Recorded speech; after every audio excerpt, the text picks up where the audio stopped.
I looked down, there's one right there.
You get the mail.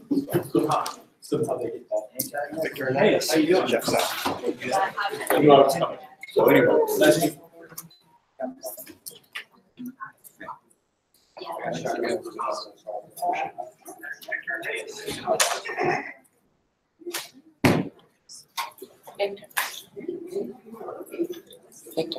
Hi there. Hey, Allison, Victor Hernandez. Good to meet you. Yeah, pleasure. Yeah, thanks. Yeah. Yeah, going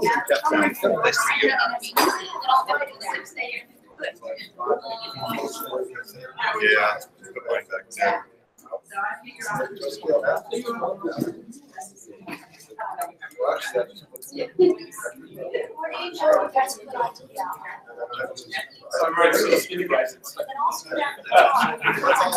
How's it going? It's going okay. I'm gonna do.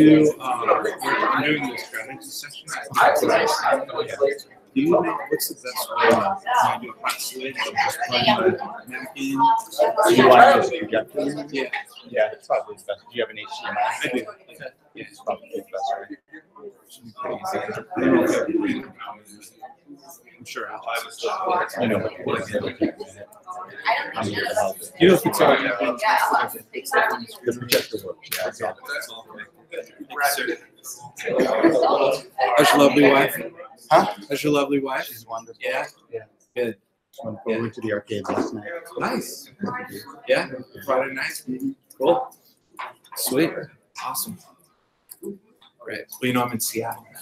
So I'm just gonna tell you. Yeah, it's crazy. I'm back in news. I was doing detecting 3 years. Yeah. Too much. It's a great game. There's a lot of good you can do in this room. Yeah. It's my people. You know. Secondary school, but I need to be back on that. It's all about innovation. You're going into the same thing. So yeah, it's good. Learning a new area. And we're gonna start about a minute. You can take your seats. Yeah, for sure. Definitely. Yeah. Things are Everyone going can well take so your far. seats, please.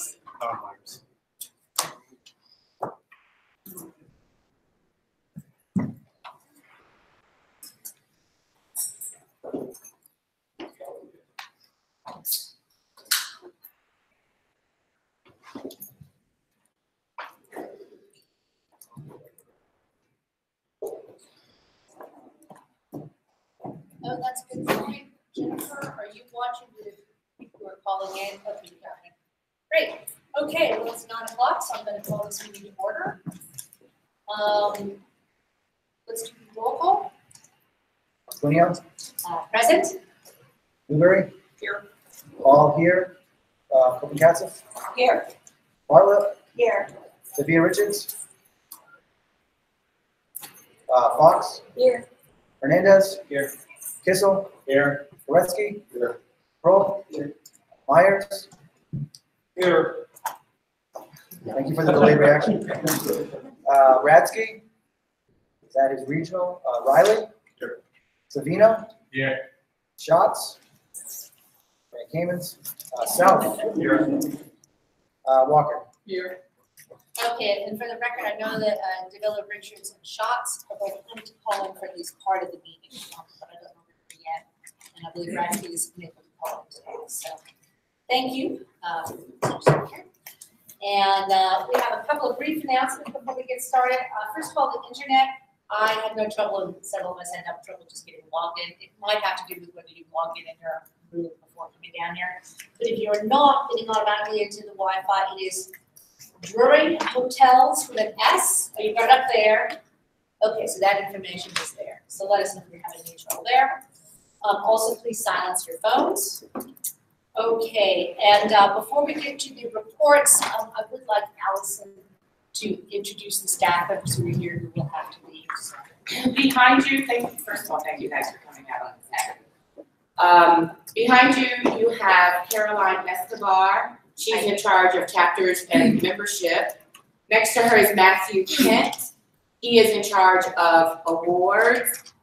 Caroline comes to us with a tremendous background in membership. She also has experience in fundraising and ad sales. Matthew is a longtime journalist in Indiana and Ohio and is doing awards in the SCX banquet and all of that for us. We have, as she's known in the office, Tonai, to distinguish her from Tony. And she's also known as Elliot. She's our part-time as a T.S. Elliott accountant.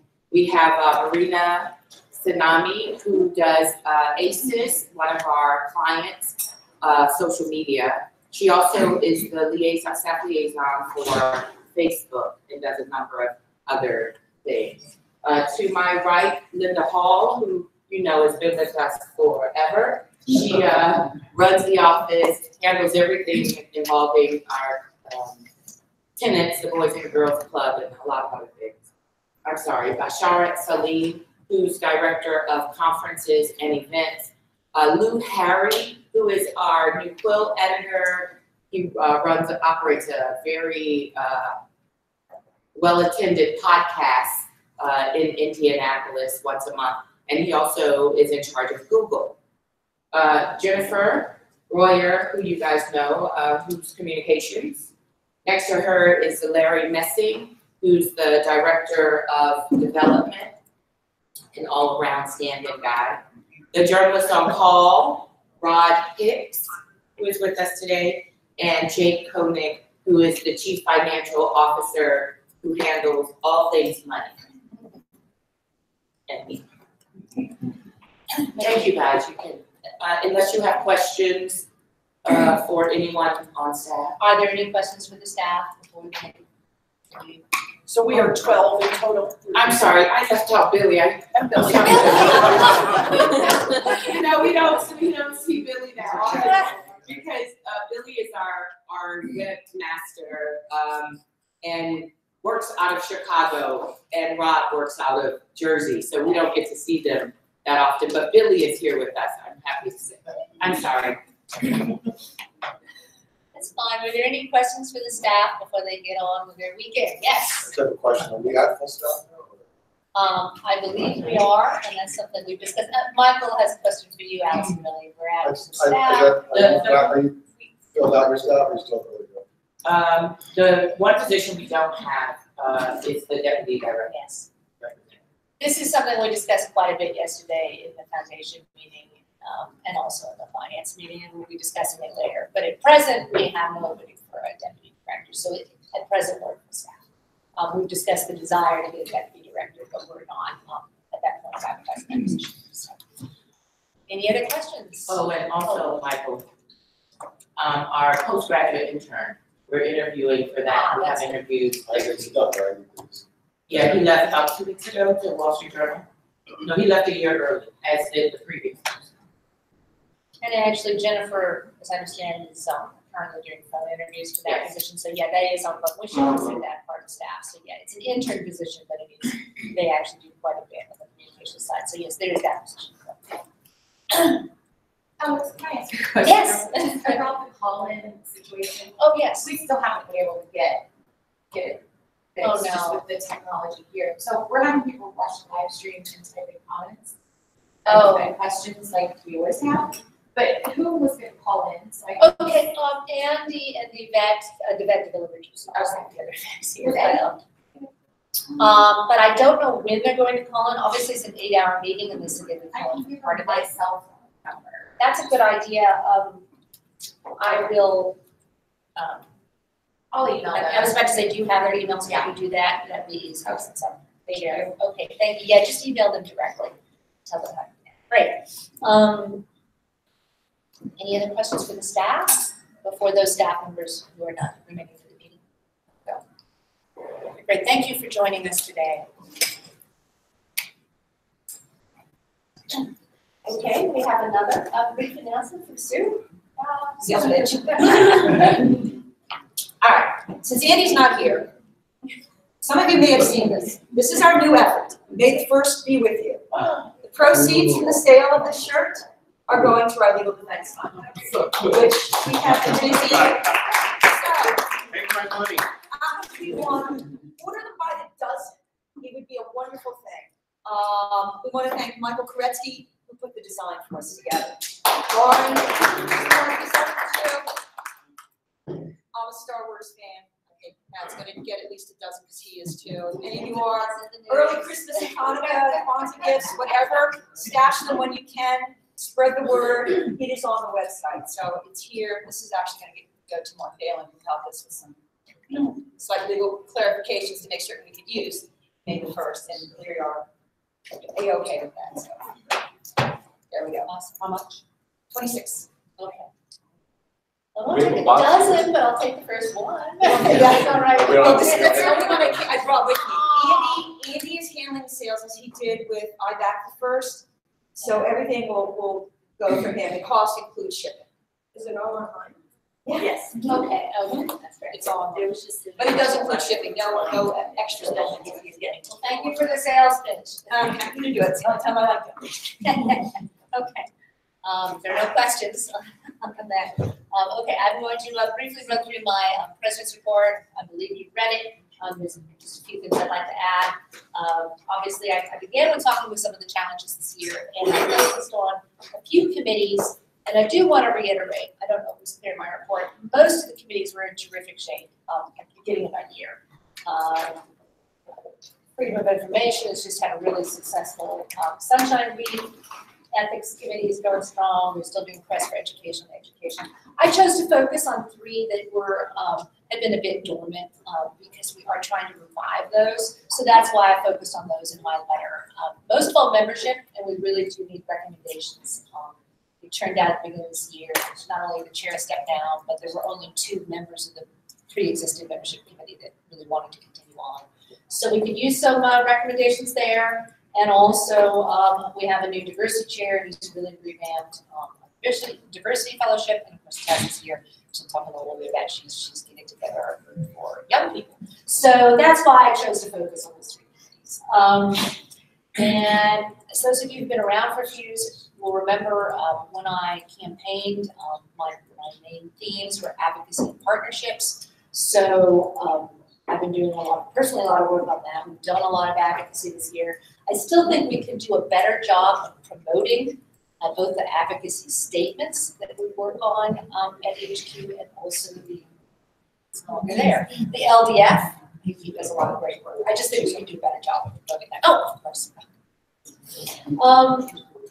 And then finally, I focus on a couple of things that I'm working on independently. The RSF project, which those of you who were here for the first meeting I mentioned in the executive session, and I didn't know too much about that, but I've actually been putting some time into that. And I can talk about that more with you on the break, really. I don't want to take too much time, but it's a very interesting initiative, and it's really designed at improving, well, most of all, search results. We can really identify media outlets more easily.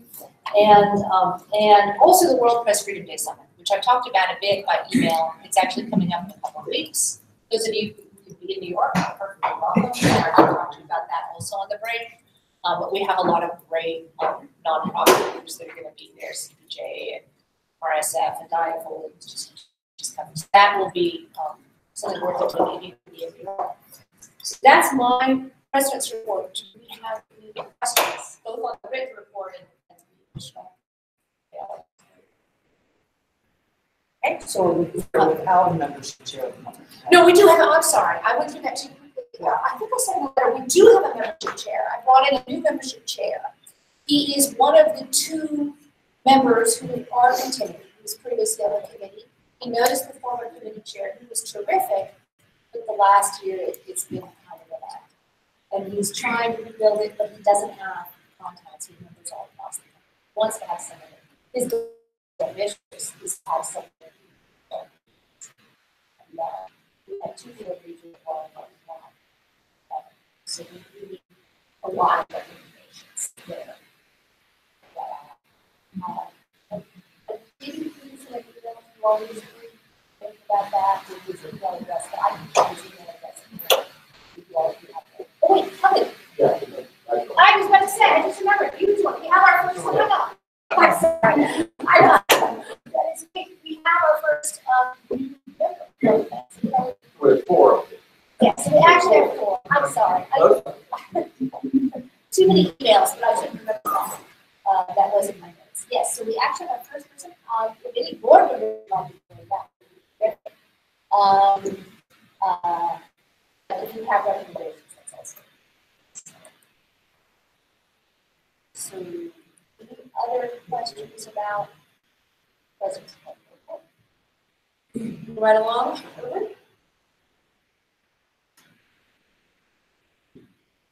Oh, sorry. Sorry, my meeting. Yeah, oh, no, you had a president's report, yeah. Your president's report is in our package. All right, yes, you've got my report. Is there something, from yesterday's meeting, the only thing that I would mention, that's important for you guys to know, is that we have postponed for a few weeks, figuring out exactly what our grants will be this year. We guys put in one grant every year for the and because of a number of reasons, the information wasn't available in time, so at the end of the day, our grants committee was told to just wait, get all its ducks in a row. Hopefully that'll happen in the next couple, 3 weeks. They'll make their recommendations. We will, by some electronic means, have the board ratify. So, otherwise, we're just kind of cruising along. Our corpus is in really good shape thanks to the stock market. We're somewhere north of $13 million. And questions you guys have for that's it. I'll be with you next one. Any questions? Okay. Next is the executive director report, but I just remembered Jennifer, I had asked Eddie if she could call in for the nominations report, and are you in touch with her, or can you? I emailed her and she hasn't responded yet. Okay, she has. I asked them all of them what next calls. Okay. My cell phone number. Yeah, I have a cell phone number for her. I could text her just to make sure. But the next on the agenda is the executive director report. Allison? I have submitted a written report for your approval. I don't have a lot more to add other than, because a lot of the additional items will be addressed throughout the day, like membership, the convention for next year, et cetera, journalists on call. But I am open, and also the proposed fiscal year 2020 budget, which we'll go over in detail, Jake and I. But if there are any questions that you have, maybe I can answer those. Any questions? Okay, now Eddie, I think I will push this back a bit just in case he does call. If we can have the nominations discussion without her, I can tell her, for example, to recommend names, but just to give her a chance to call in, I just sent her a text message. It's so early there too, so I'm sorry. It's early. It's true. I said between 9 and 10 we'd get to this. It's a bit early. So let's move right along, and we can put nominations after perhaps the next one or two reports. So Yvette Walker, would you like to tell us what the 110th anniversary task force has been up to? Absolutely. So you might have seen my report. We have met once.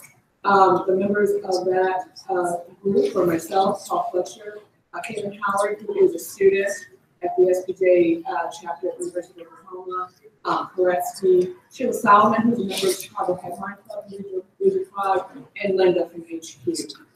We talked about several things that SPJ HQ already is doing. They have a lot of really great things underway, promoting the 110th anniversary, such as using the logo in the weekly newsletter, and several social media initiatives and things like that, and upcoming contests. In addition to that, there were several things that we wanted to talk about.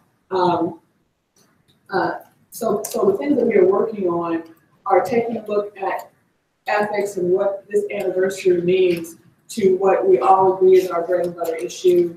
We want to look at active chapters at minority universities, and the education committee, which I'm also on, is about to hold another meeting, and this may fit in with some of the things that they're doing. Sheila Solomon, who's in Chicago, is going to take that on. We want to take a look at Freedom of Information Act and the leaders that push to get those laws in place for SBX leaders, and we'll look at that history. So we want to look a little bit at the history and also look at things that will take us into the future. And we want to also talk to people who can tell us why they think SPJ is important and not just SPJ members. We like the idea of contests. People love that kind of stuff. So in addition to the contest that HQ has, we could also propose a couple of others where we may or may not have just like a small little prize, but just people like to do that.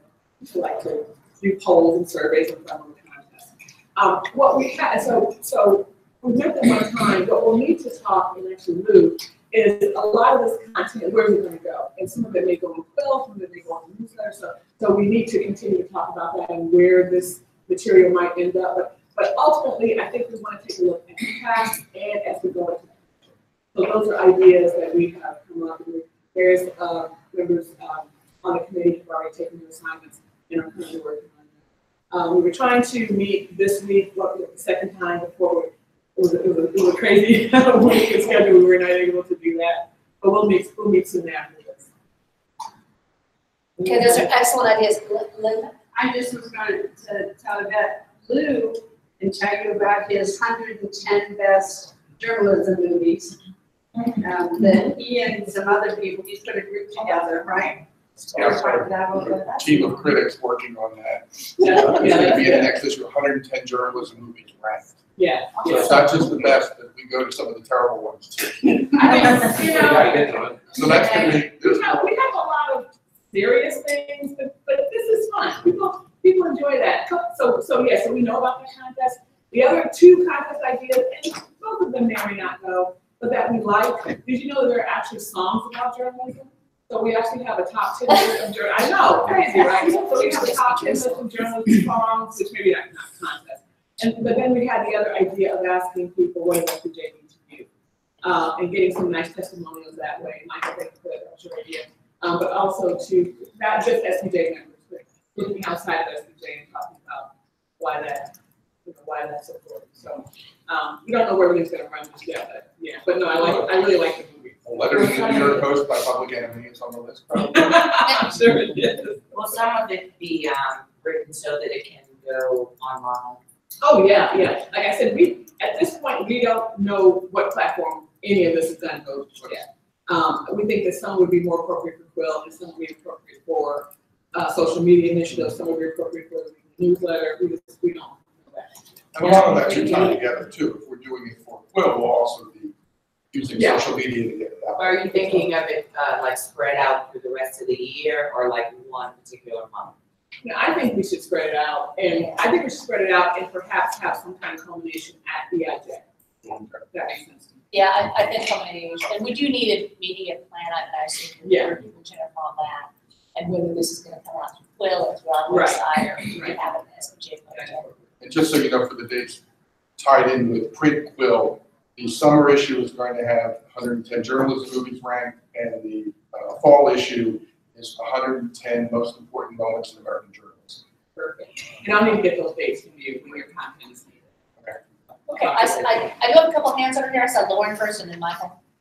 So one idea I wanted to suggest for EIJ that we did at the Centennial Convention in Indy back in 2009 is SPJ Jail, which I actually have some pictures from 10 years ago.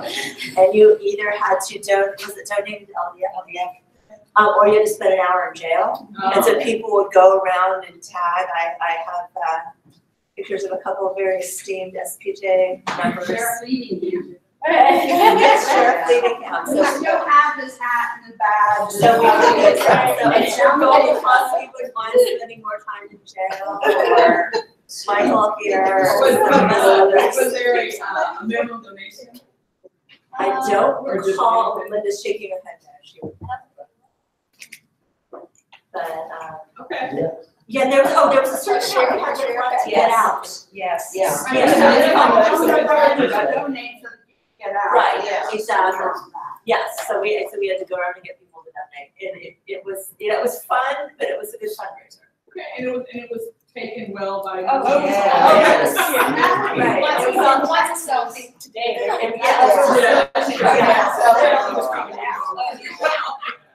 I nominate the 10-star for Matt.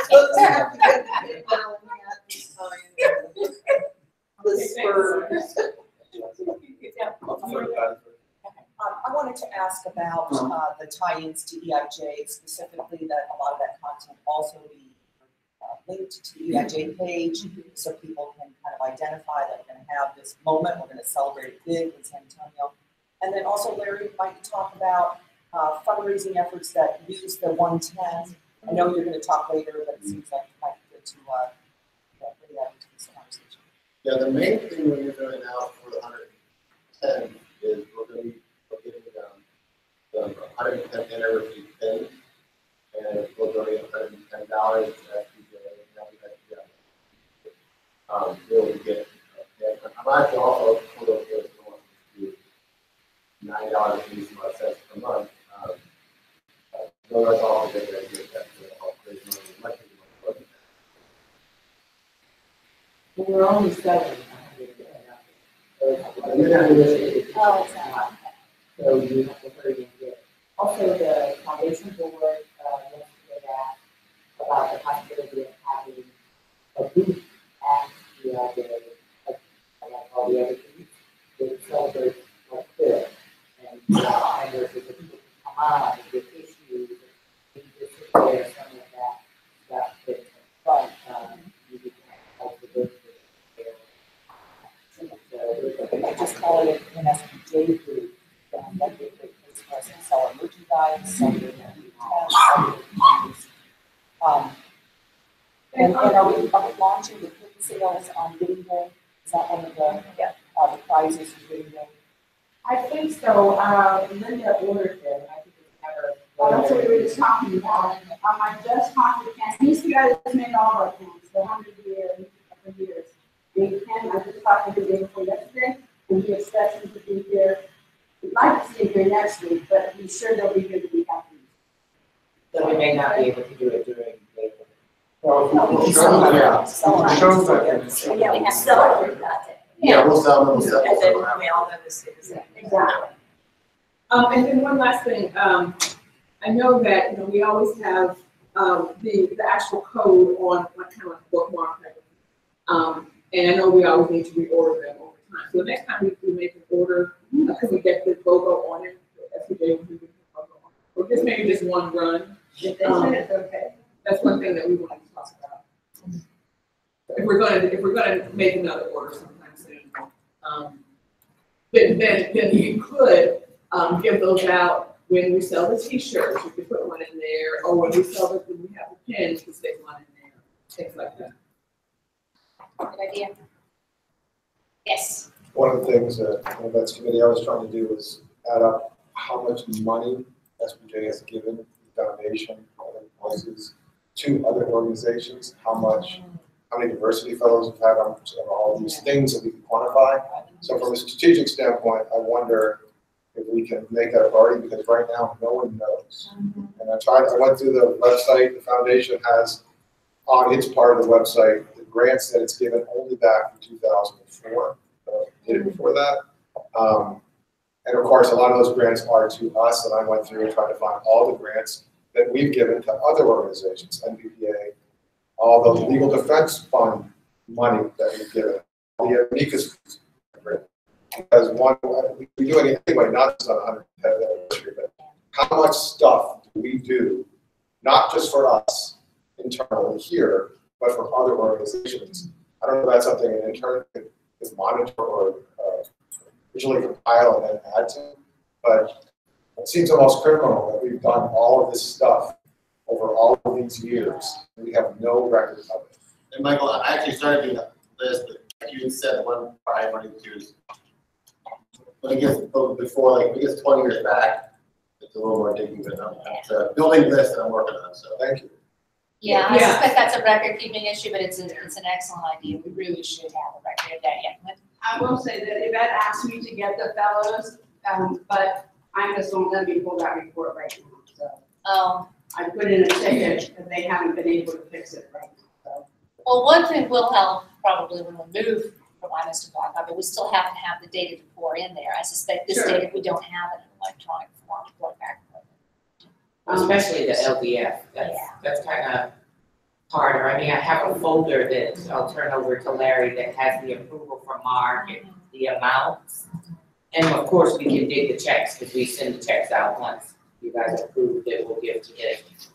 But I think Michael's, I saw his email a couple of weeks ago about it, which is a great idea. I mean, we just gave Andy, we gave $10,000 last year to capitalize that alone. That's just one thing. And people love lists, if we could have lists of our giving over the years, but I think we will need someone to actually compile it. I don't think it's sitting in a database somewhere that we just have to fix the database.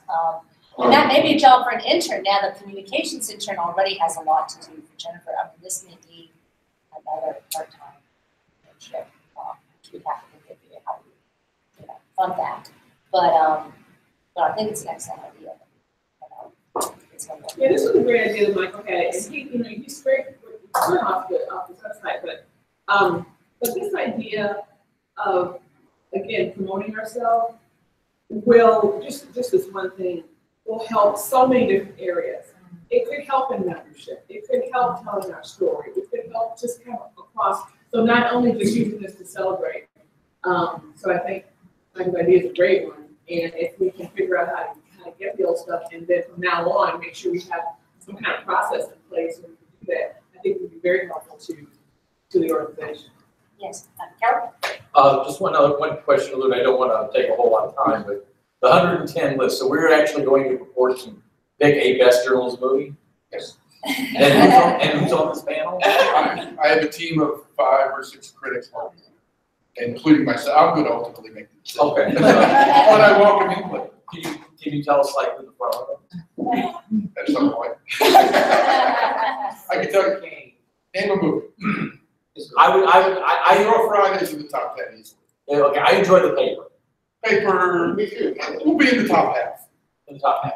The Spotlight will be in there. All The Kirk Douglas movie, the one, from the mining town. Face of the Crowd. No, not Face of the Crowd. Kirk Douglas. Kirk Douglas, yeah. Yeah, it's up there. It's up. I Love Trouble number 1. I Love Trouble is at 109 right now. Bonfire of the Vatican is down there. About See if we 111. can get this kind of conversation. Everyone I'm talking to, This everyone is is probably its own committee. Live in origins. Any other questions about the 110th anniversary?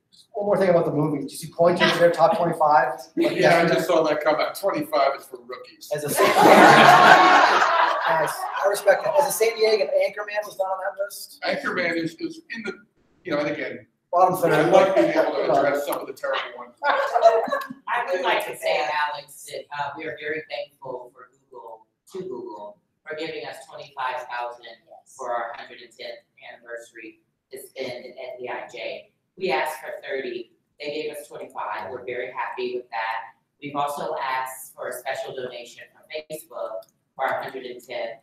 And the woman, Danielle, got called away and is traveling and promises to get back to us next week with a final answer on our whole proposal and whatnot. But one of the things, one of the reasons that, so I know it's been sort of an unusual anniversary, that we decided to kind of really celebrate it and promote it, is because there are many other things happening in the world that are also like the Year of the Woman, and politics and all of that. But it allows the development director, Larry, to pin his hat on something, and funders tend to like that. And they're like, oh, okay, well, and it distinguishes us from our competition, if you will, or partners, who none of them can say they're 110, much less 100 years. One more thing to point out, and that is, because we talked about this somewhat in the foundation board meeting yesterday, but we also have some very old record keeping, I know, at DePaul and one other place, there's a couple places in our basement, where we have some very old early records of SPJ that we joined. So that's something we should also try and do as much as possible by the convention. There may be things we can share or display if we find some. Alex, I'll say, Monday after Thanksgiving, the Easter, Monday after Easter, we're gonna be taking our first trip to Nepal. We'll first look at the library and then go through. There's so many boxes, so you guys just to pick a few, and we'll probably just go back every so often and just knock out a few more. That's great. Yeah, and we should try, because we may find some more precious items we can display for a big anniversary at that convention. That'd be great. Jesse, you have I just want this question. So I know we we give some kind of help or maybe awards to students to come to the convention. And could we assign one of these in honor of the 110? So either add an extra one or call this the 110th scholarship. I don't know if that's gonna take a board vote for that, but, and if we have money coming in, I don't know if it's unrestricted or whatever, but. I believe it would be that's great paid to- for by the foundation, because you asked if it's a board vote. I think we could just ask the foundation. But I think, yeah, that wouldn't be our vote. But it's an interesting idea. Okay, because if we could get that decided on, I guess I'd like to start spreading that, because they should apply. Yeah. Do whatever they do. That's a good idea. And maybe they would do something around our 110th for some research. Bob Butler is the person who this year is running the student newsroom. So contact him because he's already, I think, put out the ad. But this would be something different, something, like, could a student, for example, win some contest you build with a 110 theme, and the prize is one entry to EIJ, something like that. But I did want to ask what you just raised in terms of the Google contribution. Is that available to any purpose, or are there some restrictions or guidance on that? It's unrestricted. The one thing is that, as part of the EIJ fundraising, we divide 50-50 with RTDA. This year, there are 3 of us, so we divided 30-30-30. However, because we got this grant ourselves, we have pushed back and did not have to pay a commission. Because anything that comes in, whether we did it or whatever, we normally have to pay a commission fee and we don't pay that like so we push back and we don't have to pay a commission on it. But we also get to decide if we keep it all or we can share. We decided to share a third of it with RTDA because we did the last. And they also had a grandfather that wanted to use it, they're going to give us not that they're using out in every state, it's just an arrangement between the panel. There's nothing more on this task force that's related, but Deb's got a task force already good, and there's nothing else that we want to do that, to come another university, and Deb. It's very, very short. I just been gathering ideas from committee members, kind of writing a little paragraph, splicing the ideas together. We're going to schedule a phone conference very soon now that I've gotten some immediate, short turnaround and tech work out of the way. Being a freelancer, you gotta make money where they can. So probably within the next week or two, we'll be turning up that idea. And I think we're gonna just have a panel very EIJ, and I think it's gonna be pretty cool. But that's about all I have to report so far, guys. So you want to organize a panel about what the international? I think that's what it's going to end up to be. It'll end up being what the community wants to do, but that's just very, very, very preliminary. I mean, don't think anything I say is gospel yet. And anything you do with EIJ, we should. Yeah, I would just say that, we're pretty far along already on the preliminary list of panels, so if that's the proposal, the group looks like the panel's gonna be that sooner rather than later. Yeah, we may not do that, I know, Okay. it's just, it'll be what the committee wants. Questions? And Eddie's done on the phone yet, She emailed, she just had one change. Okay. So she said we can call her if we need to. Okay. I realized there were a couple of reports that were added late to the packet. I don't have them on the agenda, but there were reports that you should have read, both from Rod about journalists on call and also communications Jennifer. So because we're a bit ahead of time, Rod, do you want to speak for a minute about journalists on call? We can ask any questions. Sure. And by the way, I think we all know that the foundation created the journalists on call position, but he represents SPJ, and he did file a report with us. Can I just mention something to Deb? Oh, okay. And one thing you might want to consider is that we can have a panel, or whether journalism panel or something, at another conference. Yeah. But a non-EIJ conference. So just think about that. It's just nothing set in stone. We're just at the very beginning. That might be, but it might not be. So we'll let you know when we decide something. Okay, Rod, would you like to give us your Sure. report on? Sure. I want to tell you about our Casper initiative, and if you have questions about that or anything else. But what we did was we want to go into a community to really drill down and talk to people about why they don't trust reputable news organizations. And we picked Casper because Gallup says it has the highest level of trust in the country. And in Wyoming, well, we picked Wyoming and then we narrowed it down to Casper.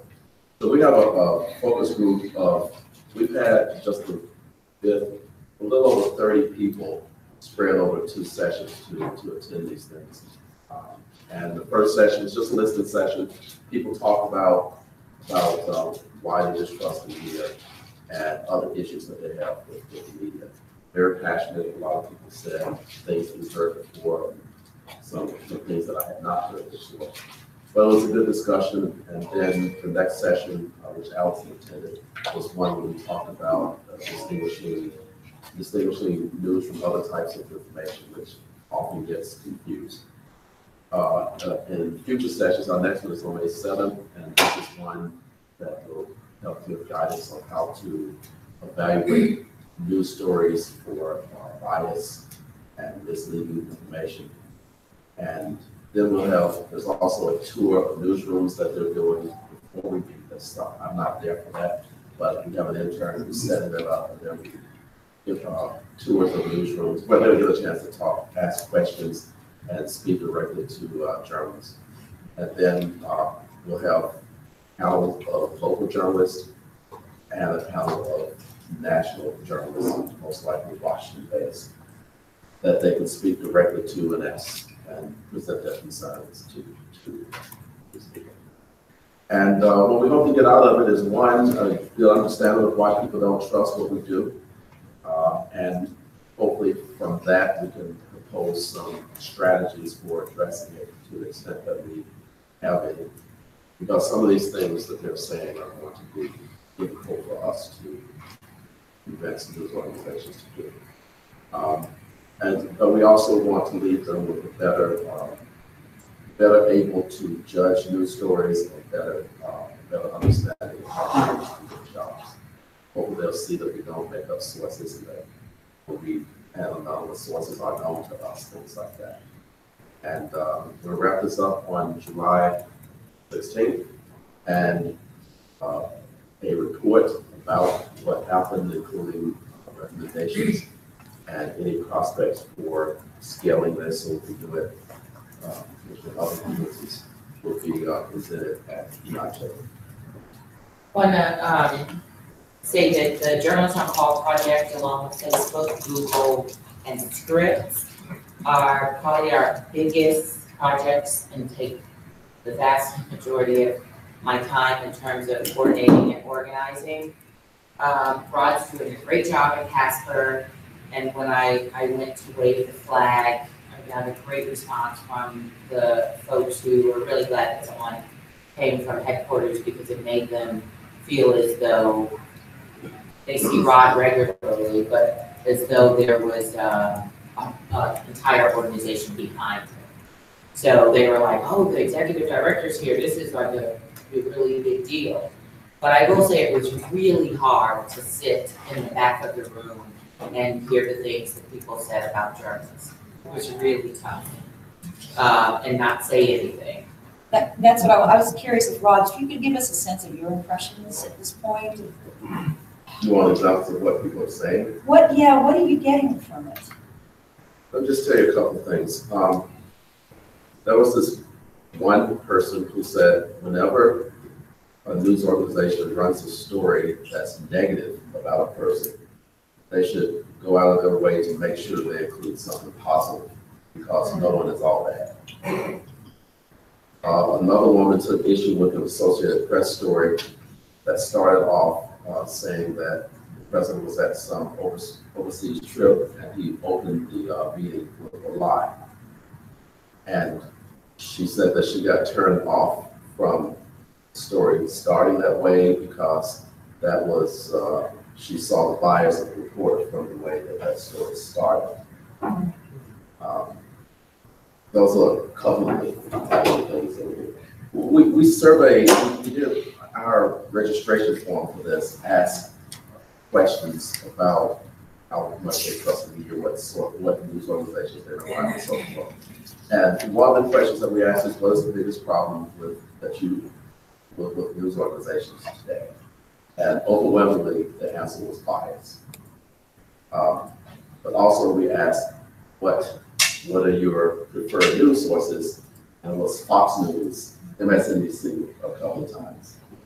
News organizations that really have a bias. Did they differentiate at all between the national news organizations and their own local media? Yes. Also on this questionnaire, we had a list of most of the local media, and we had a longer list of national news organizations, and they were supposed to select the ones that they had interacted with within the last 6 months and graded what they thought was very good, very bad. And local did, well, it was a longer national list, but local did do fairly well on that. There were some surprising responses for the national list. There were people who thought that NPR was the worst news source. That sort of surprised me. The New York Times, that didn't surprise me, but there were. But yes, to answer your question, there was they liked their local news sources more than national. Yeah, I think I saw it.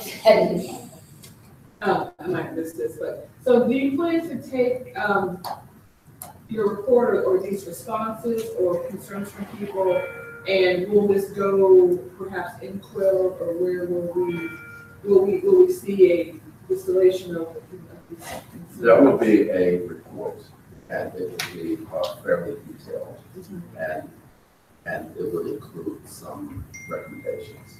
Okay. I'm just wondering if the larger public needs to see this, and I mean, obviously the report will be online, I guess, but if we could create some discussion around these public concerns, because even though this may be in the state with, obviously we could best get for a reason, but some of these same concerns probably also you can distill across the rest of the country. It'd be interesting to have kind of a discussion about this, and where this would end up ultimately. Well, we do plan on making a big deal about this in our press releases and news organizations about it and making it available. Okay. We do have a story, and there will be a big. Okay, good. I just wondered. Okay, yeah. I saw Michael and Michael. Okay, that's Michael. Michael. Sort of off of the next question, do you have an idea of what kind of recommendations? I mean, are these going to be media and meeting with their readers? Do you have press education, so will they be media literacy in schools? Do you have an idea what kind of recommendations you're looking at? That would probably be a little bit better. So a little bit of everything. We're still in the, we've done 2 or 5 sessions, so we're still right in the middle of it. Taking those so long, but I would imagine that the patient yeah, but we see that there's some people I say other people that I feel like it's really kind of so hard to get recommendation, like how, whenever I do it, usually it's an hour and 75 minutes in class, all day training or ongoing things that you can classes. So it's hard to get guidance to say, like, here's a 75-minute, here's some parameters for 75 minutes of teaching you do it, going into a classroom. So if you have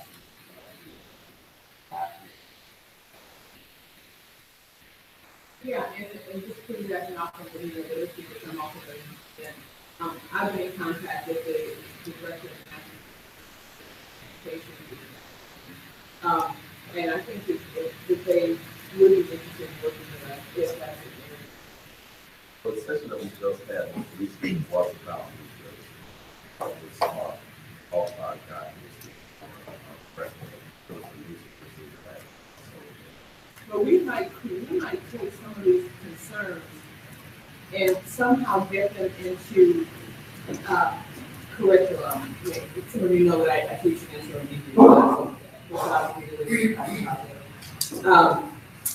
we need to let these future journalists know, look, this is what many of your audience are going to think, and we need to understand that and know how to either respond, or maybe we should change the way we're doing some things, blah, blah, blah. But I think we can somehow put this into education.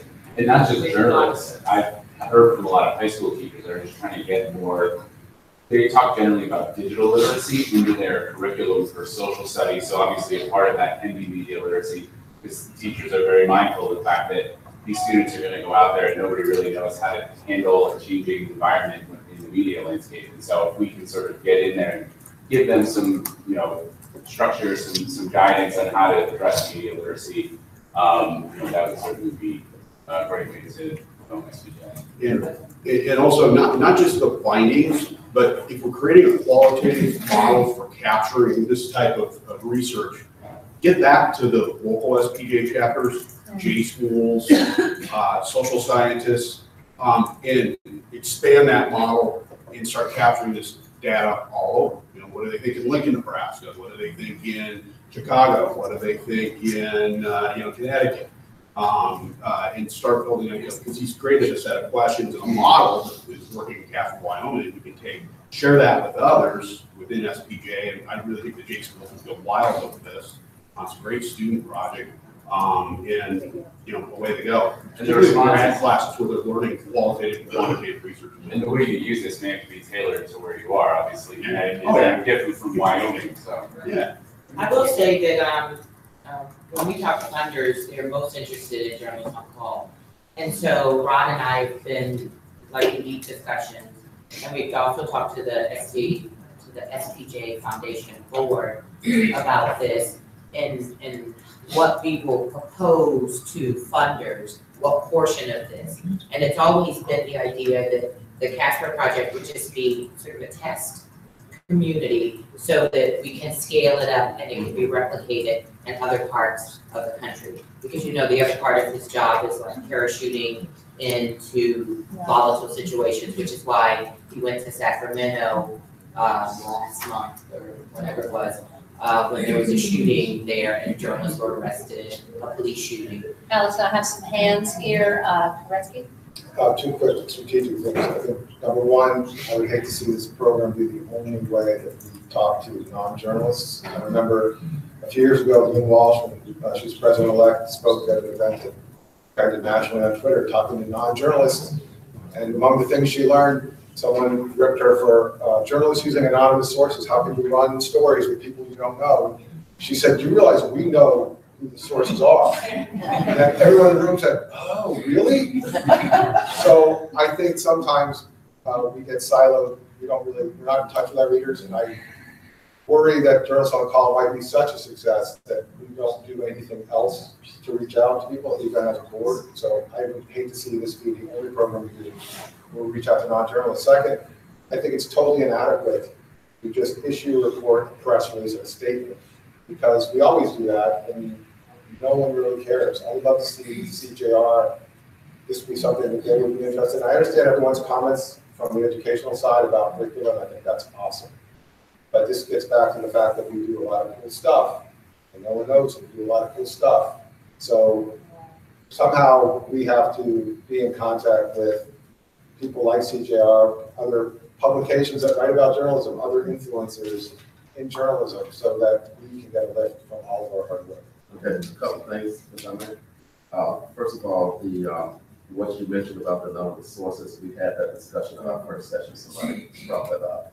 It went about the way that you described it as well. The other thing is that we are getting our message out about what we're doing. There was an article just a few days ago on schoolism.org about what we're doing in Casper and what other organizations are doing to try to deal with the issue. And if that happens, can we be shared with the board? Yeah, so we can retweet it and say, "Look at us, we're awesome." That's been actually a problem for quite a while, but we've issued a lot of statements, we've done a lot of advocacy.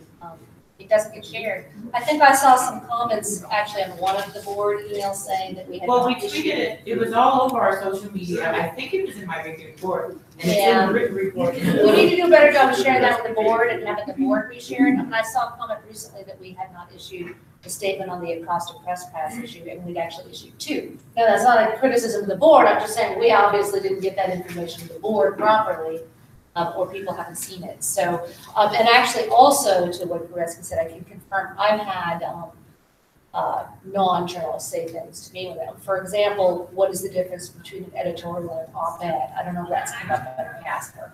We assume that people know that because we know the terms of art and journalism, but most readers do not know the difference between an editorial that represents the newspaper writers versus an op-ed. They think an op-ed written by an outside expert.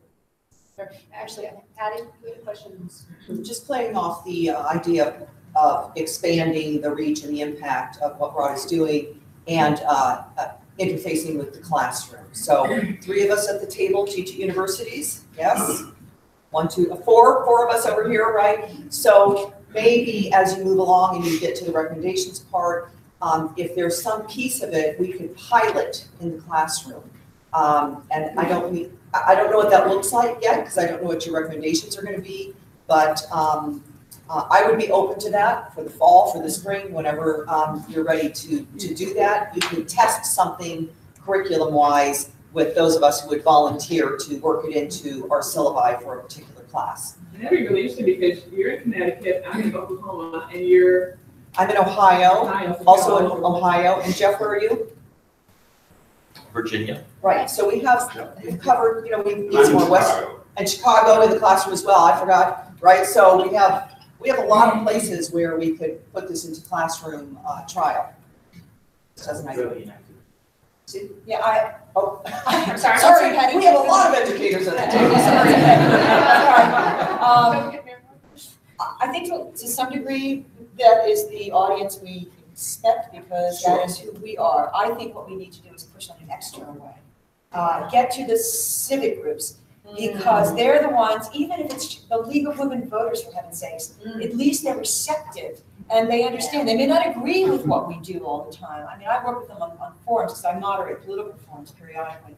But there are other groups, there's civitans, there's lines, they're always looking for speakers and ways to engage and to educate and to any amount of enlightenment that we can push out there by seeing that we are human, number one, that there is a reason for what we do, and that the difference between an editorial and an op-ed, and oh, by the way, how would you like to write an op-ed?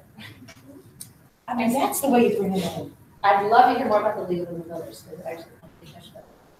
Well, to Sue's point, I think it's really important that we try to find a way to get out there again, and not everything that we've done in the past and things that we can read back, and sometimes there's ideas that we can take and tweak for the future. But we used to have something called Project Watchdog, and that's the ultimate definition of that was going out into the community, meeting with the community, and teaching them about what journalism is and who journalists are and how things work. So not that Project Watchdog itself by name needs to be revived, but I think that the concept of it is something that we should look at trying to really get out there and build on and send our way. Okay, any more comments on this? Yes, Jim. Just that there's some overlap with the Press for Education Yes. project. I think Cal has, and so good to kind of loop in the Casper project with that as well. At least, highlight for Becky and other people who are going out to schools to talk about education or about the press and how students should understand the issues that you just mentioned. Use editorial and things like that. Yes. I'll mention that there's an upcoming education committee. Oh, good. And kind of on the other side, I recently delivered a speech to a group of social workers and healthcare workers about how they can work with the media to get their stories into press. And so that was kind of a backward way of me explaining how the media works, and we did kind of talk about the difference between them writing an op-ed to put something into the opinion pages, and then calling the journalist up and saying, I have some news for you. So that might be, another way to kind of get to them and start explaining to them that don't just go to someone and say, this is how it works. Go to them and say, well, let me help you get your news and your opinions into the news. Just want to say, we do have a website for the CAST project. You can go to spj.org/CAST project. It's an overview of the project, but also the form that I posted that people to allow you to see questions that we have. If there's nothing else, I got to know that we have Eddie on our phone. Eddie, hi, can you hear us?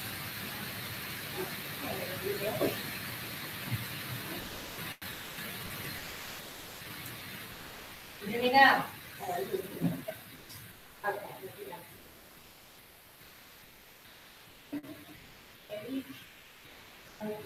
No, see, I was hoping it would be on the speaker phone. I was hoping we wouldn't have to do this. Because I don't know if it's hear her. Maybe she can it's probably just for her. Oh, good. I can hear you now. We're discussing nominations. And I see we've all seen the report of the people who are running from the current board. Did you want to talk a little bit more about the process and if there's anything we can do to help? Well, Michael Cimino added his name this morning to the at-large director candidate. So that one needs to be added. Andy is helping find somebody for his region since he decided at the last minute to step down from that position. His regional coordinator. That's about it. We just need to send out the information or the forms so they can fill them out and get them back to us. Okay. And what about, do you need any help rounding up candidates in the regions or? No, the only region left is Andy's region. And since he had just made that decision last week, they hadn't known, and he was going to put that information out. I'm just looking around the room. Can people hear it? Because I can hear it, but the phone's right here. I don't know if you can hear it over there. Yeah. Okay. Who just joined the at-large race? I did. Oh. So there. Yes. Do people have questions for Eddie? Yes, Alice. We've had a couple of people call in to ask about running for office. Yes. Do I just refer them to Eddie from different chapters? I think so. Eddie, are you set up to take those referrals and talk to them about the process of running and what it's like serving on the board, having been on the board yourself? Are you ready to take those calls with people who've never been on the board? Yeah, that'll be fine. I'd asked if they would email me first. Okay. I would know what phone number to look for. Yeah. Or to at least leave me a voicemail message because I don't always answer. We get so many robocalls. Right. I don't answer the phone calls. I hear you. And is there a time, like a cutoff? Yeah, there is, and I don't know offhand what it should be, but obviously we need to look back at the last year or two and see when the deadline was. Now, there is actually a rule about someone being able to self-declare up until, and do you know the date offhand, Jennifer, whether it is in the bylaws? Well, there's really there's a traditional time to declare, and then there's a cutoff. The bylaws actually has an actual cutoff, but typically the time the profiles are posted is usually like the initial cut, and it used to be in Quill, it's no longer in Quill, so I don't know when the posting is. I think it might be July last. It seems like July 1-ish, that if you wanted to be listed on the website, you had to get your biographical information in at a certain time. But yes, I think people can declare right up to go time almost. Well, there's a, we don't have the usage of because it used to be, oh, you got it again, because there's a print deadline. Yeah. But I think we should still make actually a hard, like a print deadline sometime in June for them to get their biographical details, the reason for running the photo to us, so we can have a real election central. And we'll have competitive races, so people. I believe that years ago it used to be right up to the convention. Now I think it's going to be 2 weeks. I want to say before the convention is the cutoff, but I'm saying that off the top of my head. We have to check the bylaws. Elections. There is a cutoff. So the bigger issue, I think, is 5 that days we- before the start of. It's 5 days. Nominations must be received by the president no later than 5 days before the start of balloting. And must include a statement of the candidate's qualifications to hold the office. We shouldn't advertise that too much to begin with while we want to get people on election central. The whole point is we want competitive offices. So I think we should set a date to get information on election central for our launch of election central. And that should probably be sometime in June. And then Patty, you have. Yeah, so I think the bigger issue here is that we have a pretty lean list of candidates at this point. And at this meeting last year, we were in the same place. One of the goals of creating a more, one of the aspects of our whole board restructuring was that we were going to seek candidates from a wider range of places and expertise and really try to have a more robust nomination process, right? And so I don't think we're there yet. I think we have a ways to go to have a more but I remember last year, again, we were at the same place, Lynn Walsh was handling nominations, and we took some time during this meeting to put some names down. I don't even, I think we all just kind of like hit up Lynn with names she should follow up with.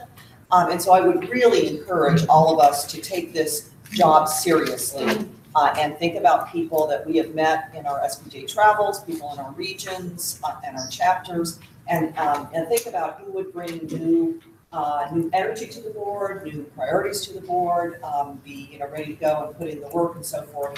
I know I have my mental list, and I haven't done my part to turn that over to Eddie and vet those people and so forth. But I really encourage you to put that on your follow-up list, to reach out to Eddie with names and emails. Obviously, I think you should approach those people first, right, to see what their willingness would be. And it's even if somebody is not successful in a race, it's a really good way to start to identify persons who can populate committees and take up other tasks, right, just by bringing those names to the surface. So I ask for your help on that. And we should think about the regional coordinators as well. They're no longer national board members, but it would be great to have some competitive races there. Right. Yeah, and I think it's not a bad idea to speak to, if it's someone you know first, and if they seem interested, have them talk to Eddie, because she is a neutral party, as she's no longer a national board member, but has served on the board. She can talk about the experience. So, Matt. Yeah, just in terms of letting you know, Eddie, you may already know this stuff, but then also letting the board know in relation to what Patty just said about reaching out to people. April 1st is when we're supposed to have this list, so we're basically on target for that. It says no later than July 1st is when we get our names and qualifications for office on to the membership. So that's kind of the timeline. So we should make it maybe June 15th to give the staff time to vet and make sure that you got all the items for each candidate, the photos and all that. June 15th, and then you follow up if there are any missing items for some candidates. So yeah, I don't know what day June 15th, but the closest maybe Monday to that. Yeah. And there's also a point here that says we shall do everything feasible to facilitate interactive forums online for each candidate. I know John Enslin had that podcast, so maybe Eddie, you can reach out to John and see John if is not going to be available. Yeah, he's now got a different job as long as back in Colorado. I don't know if everyone knows that. we should try to fill that. Do we have anyone else who could do, because those podcasts are wonderful, were really helpful. I did go in and listen to them, and it was a great way to get to know people. Actually, I should talk to John if he has any recommendations or not. Think about if we have members who do podcasts, because that was a thing. Yeah. And then lastly, I would just to reiterate what Patty said. I do hope we have competitive races. The race last year between me and Marissa was super healthy, I thought. I wish there were more people, but it was good just to have kind of a clash of ideas. And it gives you a good sense on where the membership wants the organization to go. So. Yeah, I concur. It was definitely good having a competitive race. I think you just naturally put a lot more thought into what you say, your speech, your message. And I mean, with all due respect for people who ran before, but sometimes when you have uncompetitive races, people don't really do a campaign speech. I mean, there's really no incentive, except that they should, of course, still make a statement. But I think competitive races are very healthy. So, but Eddie, we have a good start. I think this is about where we always are at this point in April. We sort of canvass the board. Hopefully, you've heard back from everyone on the board now with an expiring term. Yes, I have. Good, good. So that's where we always start. And do you need anything more from us, or just people should send you lists of names if they have any recommendations? The list of names would be great. Okay, very good. I actually have one question for Ed. So how many at-large director seats? There are 2 on the, and they're for 2-year terms or 1 year? Yes. 2 terms. We have a stagger, and we have 2 people continuing for the second year. So 2 new ones. Thank you. What else?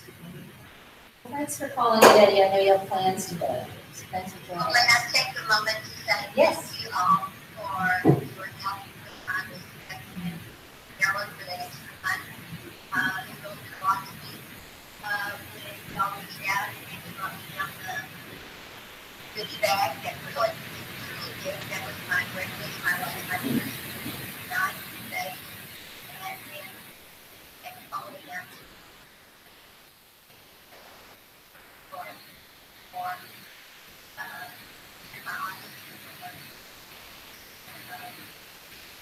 so there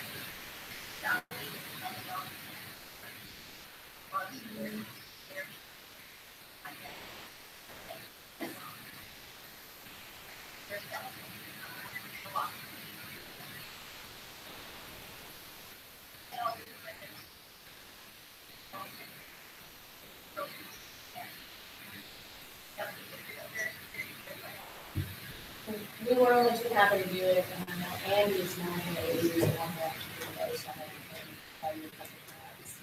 But we'll convey that. I talked to Andy, Michael.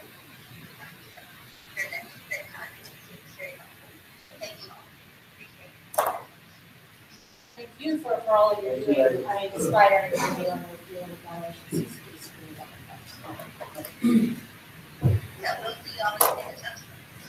We'll see you there. I'm looking forward to it. You can show some Texas, well. Give it our best. Okay. Very well.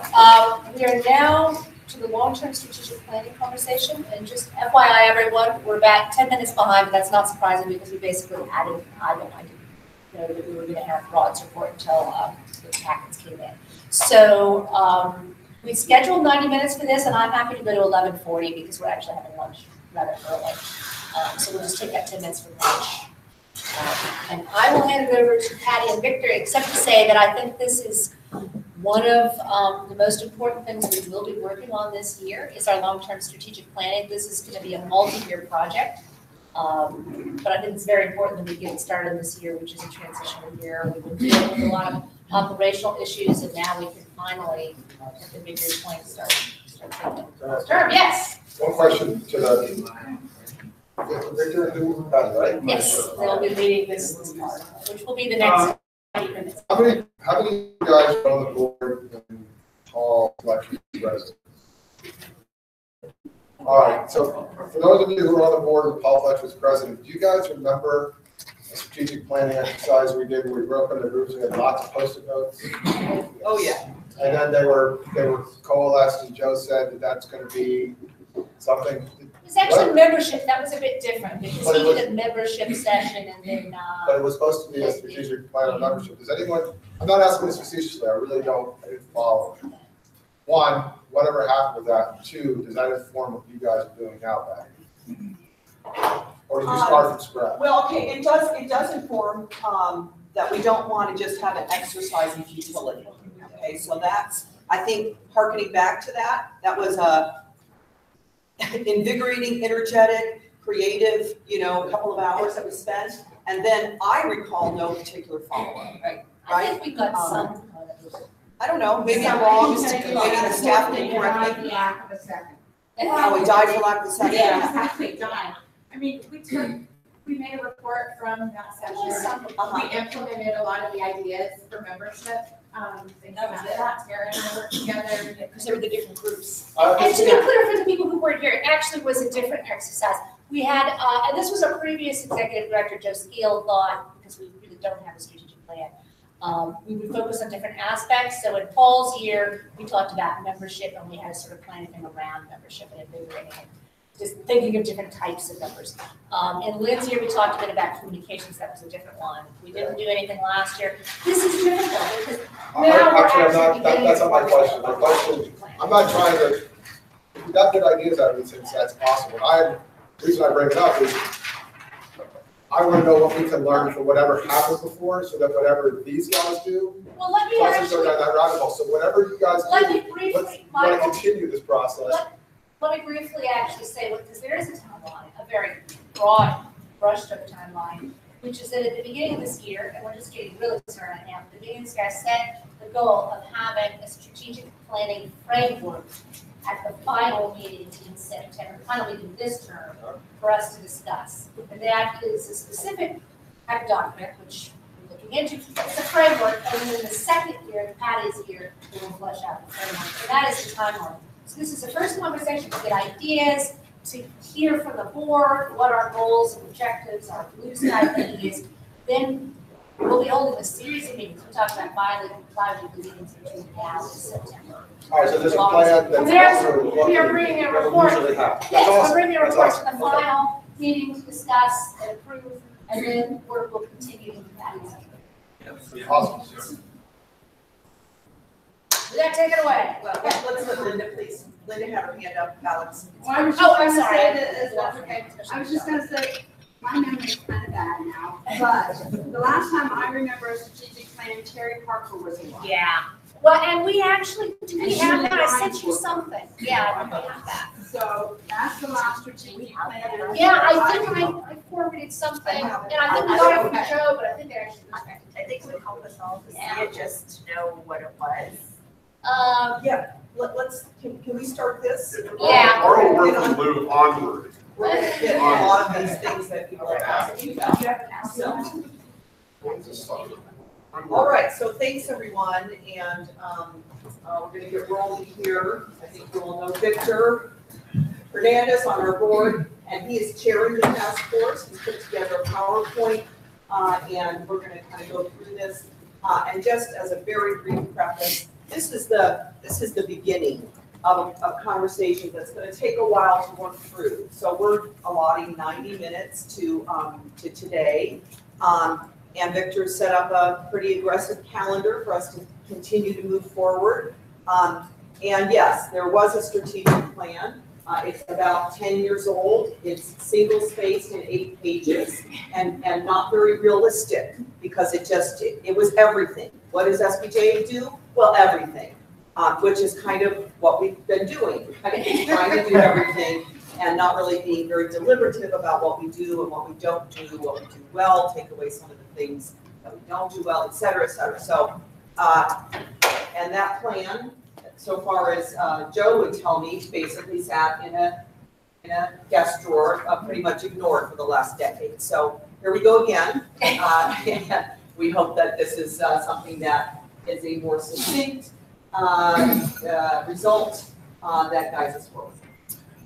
Good morning, everyone. My name is Victor. It's a pleasure to be with you in Indy this weekend. This is my first board meeting gathering, so it is a pleasure. This comes on the 10-year anniversary of my being a part of SPJ's family as a member, so it is an honor and privilege to serve on the board with you. And also, as of 7 weeks ago, I am a new resident of Seattle, Washington. I've taken on a new job leading public media in the Pacific Northwest. I say that hoping for some continued patience from my fellow task force members, that just there's a lot going on in my life. So if you're wondering why there hasn't been a lot of run up to where things are at and where we're headed with this new committee, there's just a lot happening, but this is a great sort of marking point to launch into these deeper conversations around recommendations toward the greater good in our future. So this is what I would describe as the all-star team. I'm really excited about this group. So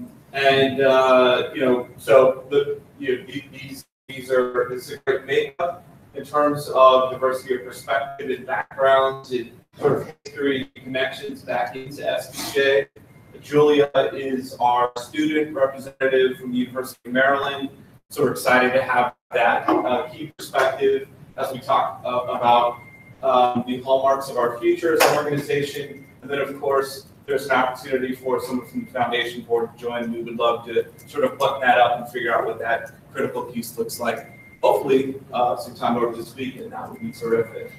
By the way, I should add, I think in etching this out, this works really well if you allow us 10, 15 minutes to just tee up the conversation and get through the slides before we roll up sleeves and really let the bullets fly. I think that great lively debate is exactly what we need to have at this point. So hopefully the framework for the next 70 minutes or so will really sort of be well afforded for through just a run through of conversation and this framework. So the what are the expectations with this committee? What are we really looking to get out of it? As Patty noted, this hasn't been done for a while. There's been previous incarnations, but certainly we need to use this as an opportunity to reset, regroup, recalibrate, and really catapult our thinking and our focus around the true critical priorities of what SPJ will look like for the next 110, right? So it's really about that alignment of what the new strategic plan looks like, thinking about prioritization from the standpoint, what is the immediate work, research, exploration, and recommendations that we could be really channeling up to and through San Antonio, and then look at a tier 2 approach of the things that are still very pertinent to our growth as an organization and our sustainability, but are maybe not as critical or urgent as that phase 1 piece. Very important, and again, I think we start to really attack that and address that in hearty conversation this morning. It's about that examination, the exploration, recommendations. And again, we start broad, we then drill down as to, do we walk away with an understanding of what the 3 or 4 critical areas are that we want to put most of our eggs in those baskets, rather than the 30,000-foot view that we probably will start off at. And that will continue through the work of the task force. We also look to provide a very comprehensive report to San Antonio, and the work will continue. How will we get there? So as of next month, so we begin to ramp up communication and the processes afforded through this committee. We will hopefully, and this is probably relatively fresh to you for my fellow members, but the plan, I think, is to aggressively jump on the substantive conversation. So we will meet a couple of times a month virtually. This will continue through the summer. I'd like to really hone in on accessibility and transparency back into the board, so that you guys know where things stand. I want to look for the right project management tool so things aren't sort of being closely held and darted off in a side room that you're wondering, well, hey, where are they at with that thing, or when is that coming back up?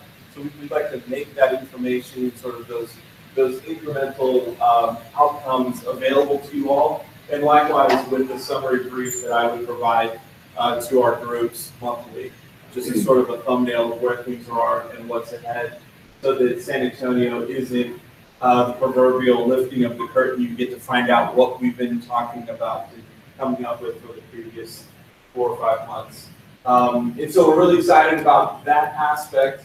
Again, San Antonio will have the big sort of report, comprehensive dive, exhale a bit, and then the second round really begins. So this is just another sort of visual that helps help showcase where the timeline is. And then in terms of the review of where we've come, and Patty's discussed this a couple of times already this morning, in terms of the governing board structure changes and some of the sort of evolution of us as an organization. Patty, do you want to talk through more? Yeah, so you got the bullet points in the memo I provided for the packet. but just to hit the highlights, Paul Fletcher, when he was president, began the conversation about whether our board was too big to be effective. We went through the process of downsizing here, and then this fall will be 9, and everybody's lived through that, so you're aware of that. But the goal really wasn't just to have fewer people in the room or fewer decision makers, but to be more effective, more nimble, and be able to get to the point where we have a clear working strategy. So really all of those moves, at least when Joe and I first went down this road together, was to end up at this place, at this moment, where we're taking the next important step, which is to define it. And the org chart. Yeah, so this is what we put together during the earlier task force. This doesn't mean the way we're going to do it, but this is one model, right? So when we have this smaller board, one of the things that I think is really important is that we're not a representational board anymore, meaning we don't have 12 regions, we don't have a student rep, we don't have a campus rep, but we really, really need to determine how we're going to stay in touch and facilitate conversations with all of our many pieces, assuming these many pieces stay in the SPJ world as we go forward with a new plan, right? So this is one way we could do it, and again, this is something that was drafted 3 years ago, so maybe it's not exactly what we're going to do, but the at-large line there, very important that there be more direct communication between the various constituencies, members of large communities, committees, where's the committees line? Committees line is on there. We need a committees line on there, right? So that I think one of the things this board has not been very good about in recent years is figuring out how to bring all those pieces up, right? And be aware of what they're doing and give them the support they need, right? So I think, tasking individual at-large members with staying in touch with all these people plus the committees is going to be a really essential piece of it, depending on where we go with this. Thanks. So I don't need to remind this group on what the central missions are of SPJ. Many of you have helped create the charter and are upholding these values and principles every day in your newsrooms. So we sort of, at our core, we understand what the DNA reads as. This is just another way to sort of tease this out. But I don't. There's really a need to argue that these things don't belong. Maybe we feel that there are additional central missions and real core values and the things that we are immediately identified across the industry and really across society, as we've talked about, extending conversations and impact beyond just sort of journalistic circles, but really the communities that we serve, which is tremendous. So there may be further build out of this, but these are the things that we really sort of identify with and are close to home, right? But if we sort of come back a bit and say, well, where do we project the organization to be in 10 years? What do we expect our value proposition to be? Again, within the industry, but also across the communities, what does that look like? And I put hashtag real talk because obviously in this sort of closed room with all of, or many of the right voices at the table or connecting virtually, we need to be honest. We need to be candid. We need to be real about where things are headed and what SPJ looks like in 2029. And also, are we, is it chicken and the egg? Are we very reflective of the, tumultuous, sort of transformative era that's working across journalism? Or are we, and in turn, that sort of feeding sort of our trend in certain directions? Or are we sort of the beacon of hope and light and could, sort of help when it's absolutely necessary in terms of what's driving what? So are we the mirror image of what's happening across industry, or can we sort of counter some of the prevailing winds? So we have to be thinking through these things strategically, and then we really break down opportunities in terms of tactics and techniques. And when we look at the current universe, and it is a complex universe, right, of society professional journalists, there's just a lot of moving parts. And in going through this exercise with Patty and Alex and really taking stock of where we're at in terms of different tentacles and touch points for our members and again for the community at large, it is confusing. Some of these efforts are obviously farther along than some.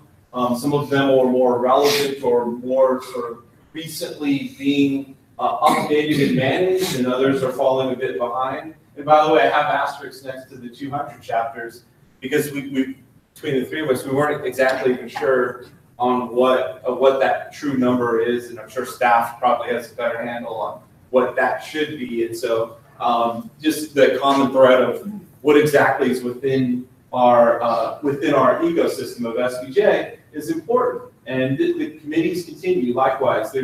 We go in many different directions, and as we think about, again, core strategy, the top priorities, are there just key areas we should be honing in on, that we want to really break out and be the go-to identifiable, agreed upon source of knowledge and trust and connection for industry and community. Communities continue, right, within SPJ current initiatives. Again, some are farther along than others, some haven't been hyperactive in a couple of years, but they're still in some form or fashion available on our sites or in the literature, or people still may be getting, sort of one-off updates. And so how do we further calibrate so that there is a real sort of alignment and connection about what we're doing and what we stand for?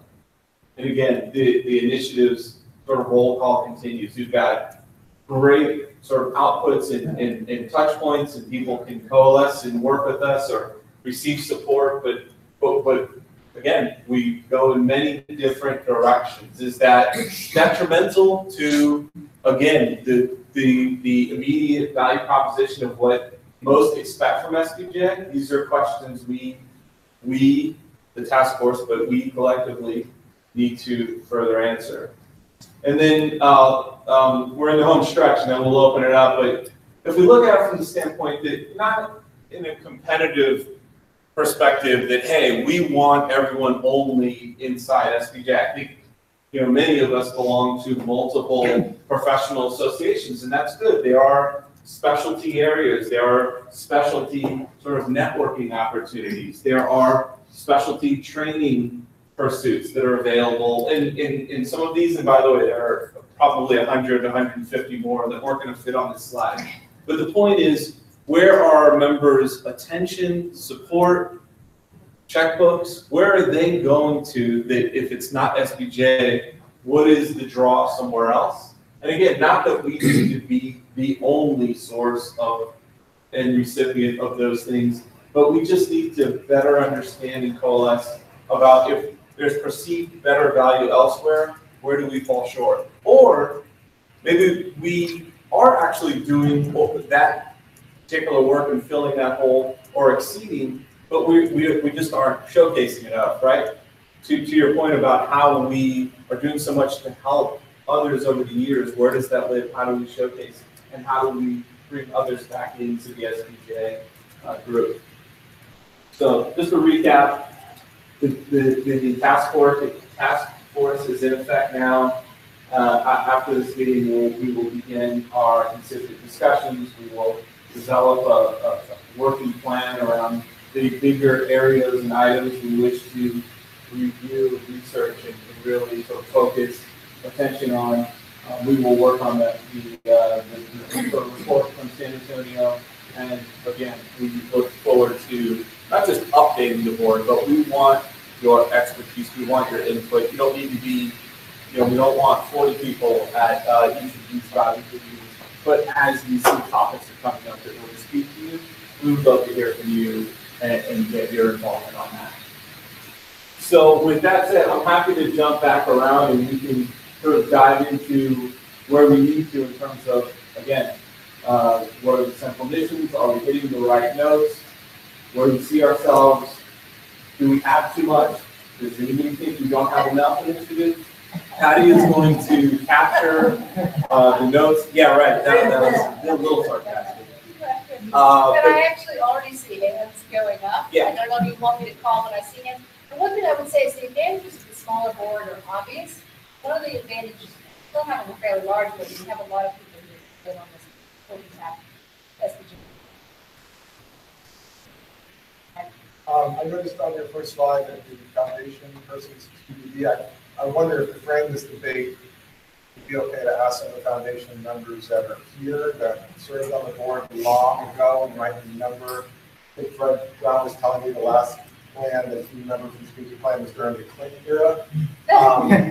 But I wonder if they're both their historical perspective and their feedback on maybe mistakes that were made in the past that we should avoid those landmines moving forward. I'm curious what your That's an excellent idea. We actually have several foundation members who would like to go around. And we started this conversation with the foundation board yesterday, so they're ready to jump in and on that point about foundation involvement and impressions, so. Because this, we did start this I'm discussion. gonna start taking notes, okay? So, the other thing I want to say before Erwin even starts is, we absolutely need to think about our capacity to do anything we put on the table. So these people here are key voices in our conversation. We can't just create some wish list of who we are if we don't have the capacity to support it and build it out. So with that, turn it over to you.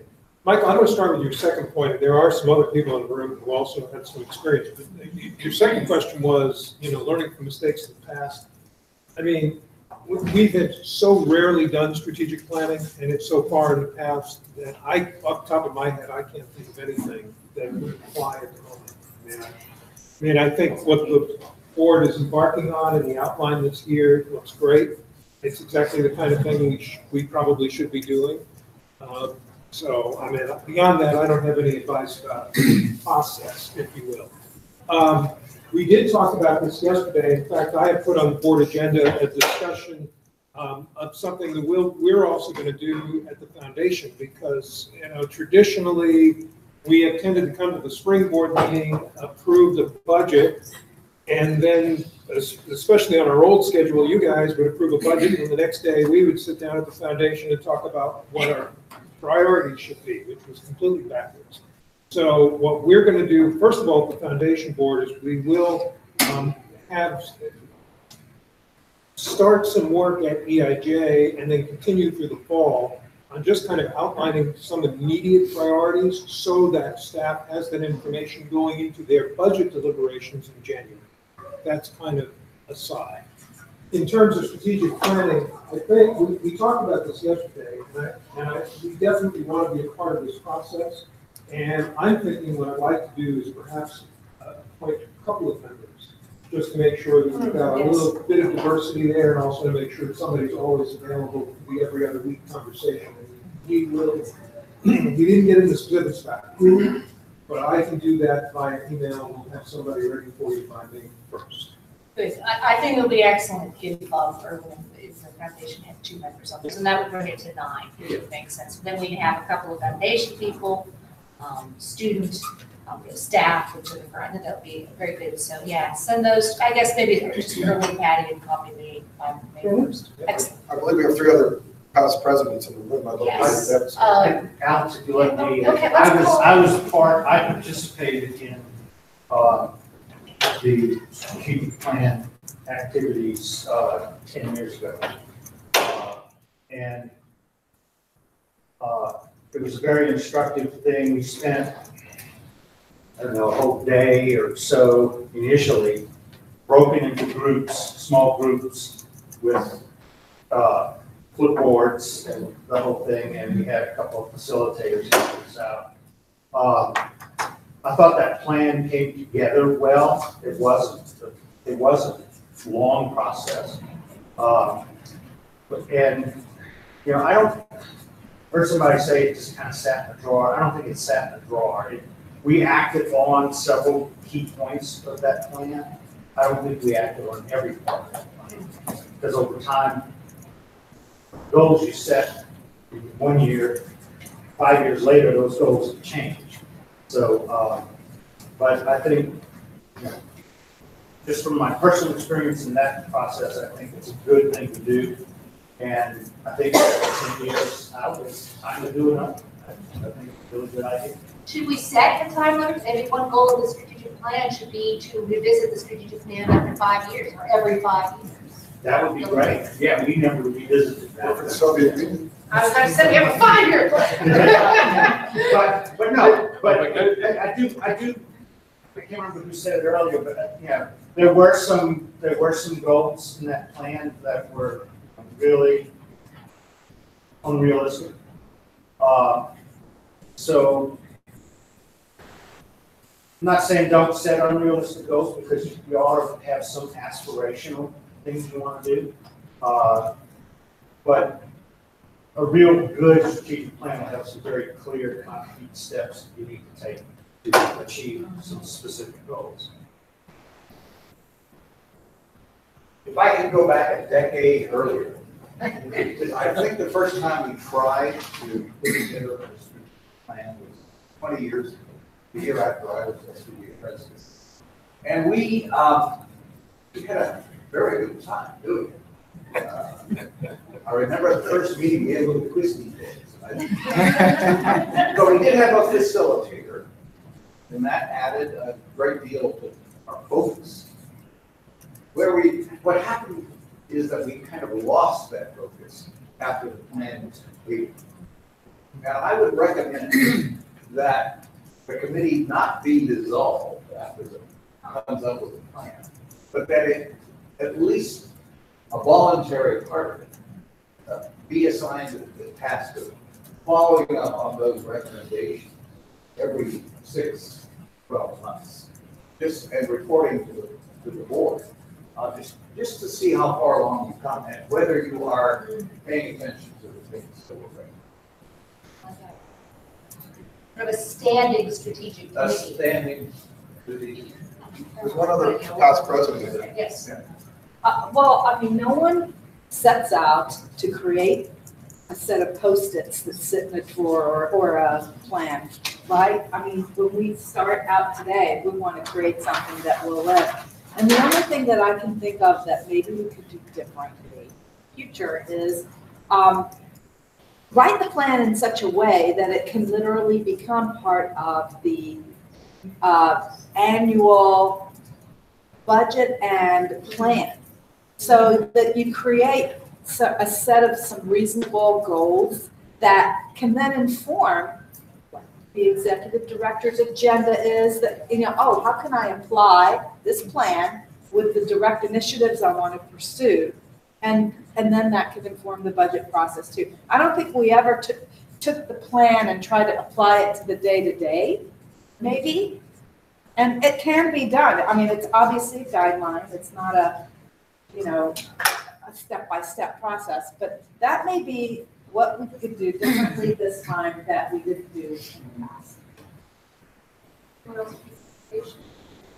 I think the key for execution here is leadership. This is a big part of Patty and what she's looking to do as her year as president. Matt follows. And whoever follows next needs to see this through too, that it always needs. And I agree with the idea of keeping the committee alive, and just keeping this going and tinkering with it. We've got to become forward thinking, or this is going to die on the vine. That slide that you showed of all the other organizations, where else are SPJ members turning, every single one of them has a strong digital presence. Every single one of them. And 4 years ago, when I served on the board as an Arizona State, into my office one day walks Lynn Downey. I called for Lynn Downey before. Sits down, he goes, "You're on the SPJ board." I go, "Yeah." He goes, "What's wrong with you guys?" He goes, "You have no digital presence. There's nothing." And, you know, I didn't have an answer for it. 4 years later, I still don't have it. So we want to become forward thinking, both in digital and things like the women in journalism that you were talking about earlier. Rather than looking backwards or doing a panel, let's go out to the funders and say, we're going to create an incubator to develop women leaders moving forward for the next 3 to 4 years. And That's gonna be something sexy that we can take to Arthur, Cormac, Knight, all these places. They say, well, O&A does one, who else does one, Pointer now has one. But they don't have the ethics basis we have. Let's take SPJ and sell that into that type of thinking. If we can do that moving forward and have that, and it covers your checklist of who is SPJ and about 4 or 5 of those checklists. We put that thinking into every single part of that checklist, we're going to be fine. We've got to be looking forward rather than, okay, let's honor people over the last 50 years. Or, this didn't work 10 years ago, so God, it's just going to die on the vine now. Let's get people in leadership positions that will make it work. And keep the continuity and see it through. Over 3 to 5 years, we can make that. The people who are leaders, they can do it. That's all I'm going to say. Okay, we have several hands, and I've got 4, and I just want to comment up front on in terms of the process, which is still working on, because obviously this task force, but we have talked about how to go into this meeting. I don't know what you describing the past presidency group 10 or 20 years ago, maybe June and July, but we want to do a lot of work before this, and that's the passion actually for the meeting. And I think there's also some room for focus groups like what Patty did with this task force, because we want to get ideas. Got 4 hands, and I saw first 2. Then Kelly, then Lynn, and then Deb. I'm sorry, Lauren. Okay, so beginning with I recall when we had our executive committee meeting, couldn't remember much, but I'm looking at a memo that goes back to their spiel. Vision for SPJ, dated March 24th, 2014. There are some pie in the sky ideas here, but there were some sort of practical reasons, not the least of which I just want to read one of these. Over the past 15 to 20 years, SPJ leadership has focused too much on internal matters, not enough on external issues, membership versus journalism.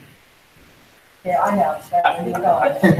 So, history repeats itself. But as we look at this, take this holistic approach, I'm not going to do anything more than I will share this with Victor and Patty. And again, maybe there's something to chew in there. There is, I've seen that memo, but if I remember correctly, that was a memo, like an executive director member of the board. It didn't involve a committee. No, it was just his, but it was something that was discussed. Yeah.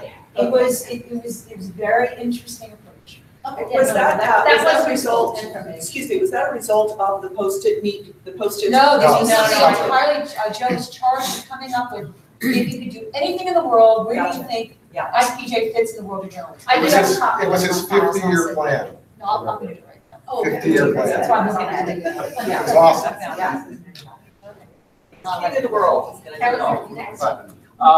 I want to look way ahead, and we're probably not to this part of the discussion yet, and it's primarily for Patty and for Matt. There's a batch of us who obviously will be cycling off the board in September. The accountability that the group has is obviously to the broader organization, the entire constituency. But you need to make sure that when we decide what we're going to implement and what we're going to do, that you involve everybody essentially that's in this room now, because you're going to need people to hold your feet to the fire to make sure that these things are going to be done. Because as the board shrinks, you have to worry about that the only voices in the room that you're hearing are your own voices. We decided to do this as a larger group, and to implement these things, you're going to need this larger group to do it. And so make sure that when the board gets down to 9, that your email list isn't just these 9 people plus a few people at headquarters. It has to be a broader group, because, face it, the future of the society is in our hands right now. We're hemorrhaging members. We have to work together to bring everybody back. And so the smaller you tighten the circle, you're drowning out voices. So just make sure that, as these things are implemented and as you come across trouble spots, things like that, reach out to this group, because that's why we're in this room now. Can I just add sort of a thought, but also a question to the group? So we need to be thinking about potential radical opportunities as we think about strategy, not just let's tweak a thing here, let's make an adjustment here, let's add another person to this committee and feel like we're good, we've got the 10-year outlook figured out, right? And so again, I was being facetious when I said, does anybody feel like we need more initiatives? I'm sure over time, this grew because people had great ideas. They heard from members. There was a need, and great, let's spin this new effort up. But if we take a step back, I don't know if it's feasible for an organization that's 110 years old to think like a new startup. But if we were creating a new SPJ and we said, hey, the goal is that we want to serve the community in this way, we wouldn't launch into 30 initiatives on month one, right? We would maybe pick 3 things that would be core to our identity that we did really well, that we did and delivered better than everyone else or most. And then we would sort of build out again over time. And so I'm posing the question, it's the task force hasn't met yet, so we haven't shared each other's thoughts and feelings, but I simply ask that if we sort of honed in on the 3 things that are most crucial in the next 5 years, we said membership, media literacy, and ethics. And if a new initiative or existing initiative doesn't intersect with one of those things directly, we just can't afford, we don't have the capacity to push forward with it. We need it to really be core to those areas. So I'm just sort of asking that as, could that be sort of the new sort of radical thinking and the shift in the same way that it took some of that radical thinking to adjust the governing board, right? To go from 23 to 9 was a big leap of faith. This other idea is similar. I don't know if it's the right answer. I'm just sort of challenging conventional thinking, and also, that's something that we can research. Allison. I think an important thing is when you ask questions, the questions have to be, or should be, you have to make a decision. Are the questions internally what SPJ thinks, because you mentioned startup, or how we can best serve people, whether they're SPJ or not? So what's critical to them? Unemployment in the field, like what's critical to them? The new nonprofit startups, is that a community we can serve and get out of our comfort zone? And I think that's why, which leads me to this question, at what point, and maybe you don't know this yet, will you invite just the general journalism community to comment on what sort of organization Alice, they I'm gonna want? say, we do want to broaden this, but today is really just to get this started on the board. I did see a couple of hands that have been raised for a while We now, so wanna do that. Lauren is For sure. next. Okay, and that's all I Dan. wanted to know. They've had their hands up for a while, so I wanna get those questions out because I think we need to start broad. It's a little premature in this to get down to the specifics of what are our 3 top priorities. Lauren? So Victor very much touched on what I wanted to raise, which is basically that our greatest strength is also our greatest weakness. If you take a look at the homepage of spj.org and you page down multiple pages, because we're trying to be all things to all people, because we're the oldest, most broad-based journalism organization, we try to be everything to everyone. And I can look at every single one of those organizations out there and tell you that some member has said to me, we should do this like our ONA, we should do this like RTDNA. And people throw these ideas, like the one thing of that organization that they like, that we need to go back to say, who are we? And to your point, in the past, and I'm not saying these are the right ones, I'm just saying the past, we would focus on 3 things back in the old days of very different annual reports that all the chapters had to file. The 3 major focus areas were diversity, ethics, and freedom of information. Those have been our pillars for decades. I don't think we're going to be scrapping any of those, but I think that we need to look at who we want to be and what we want to represent and what we want to do, and what do we do, with ethics very much top of mind. And how do we weave all those other things into it, and what becomes, this is our focus, this is nice. We have had the committee structure we've had for years. Do we really need all the committees that we have? Are there other committees we should have instead? Do communities work or not? We try them because people like the idea. Is it a good idea or a bad idea? Just because we've had something doesn't mean we should continue doing it. But we should look at it to see why we had it in the first place, and is it still relevant to Mike Worley's point going forward? History can help inform the future. And I think one of the points that Michael Bransky raises, we don't want to make these mistakes that were made 20 years ago that are, if they're avoidable, there's people in the room here that can tell us that. But to be successful moving forward, we're going to have distinct priorities. And people need to know what SPJ is about. And right now, if you tried to explain the value proposition of SPJ to somebody in 30 seconds, you'd be hard pressed to do it. And we need to get to a point where we can do that. Deb?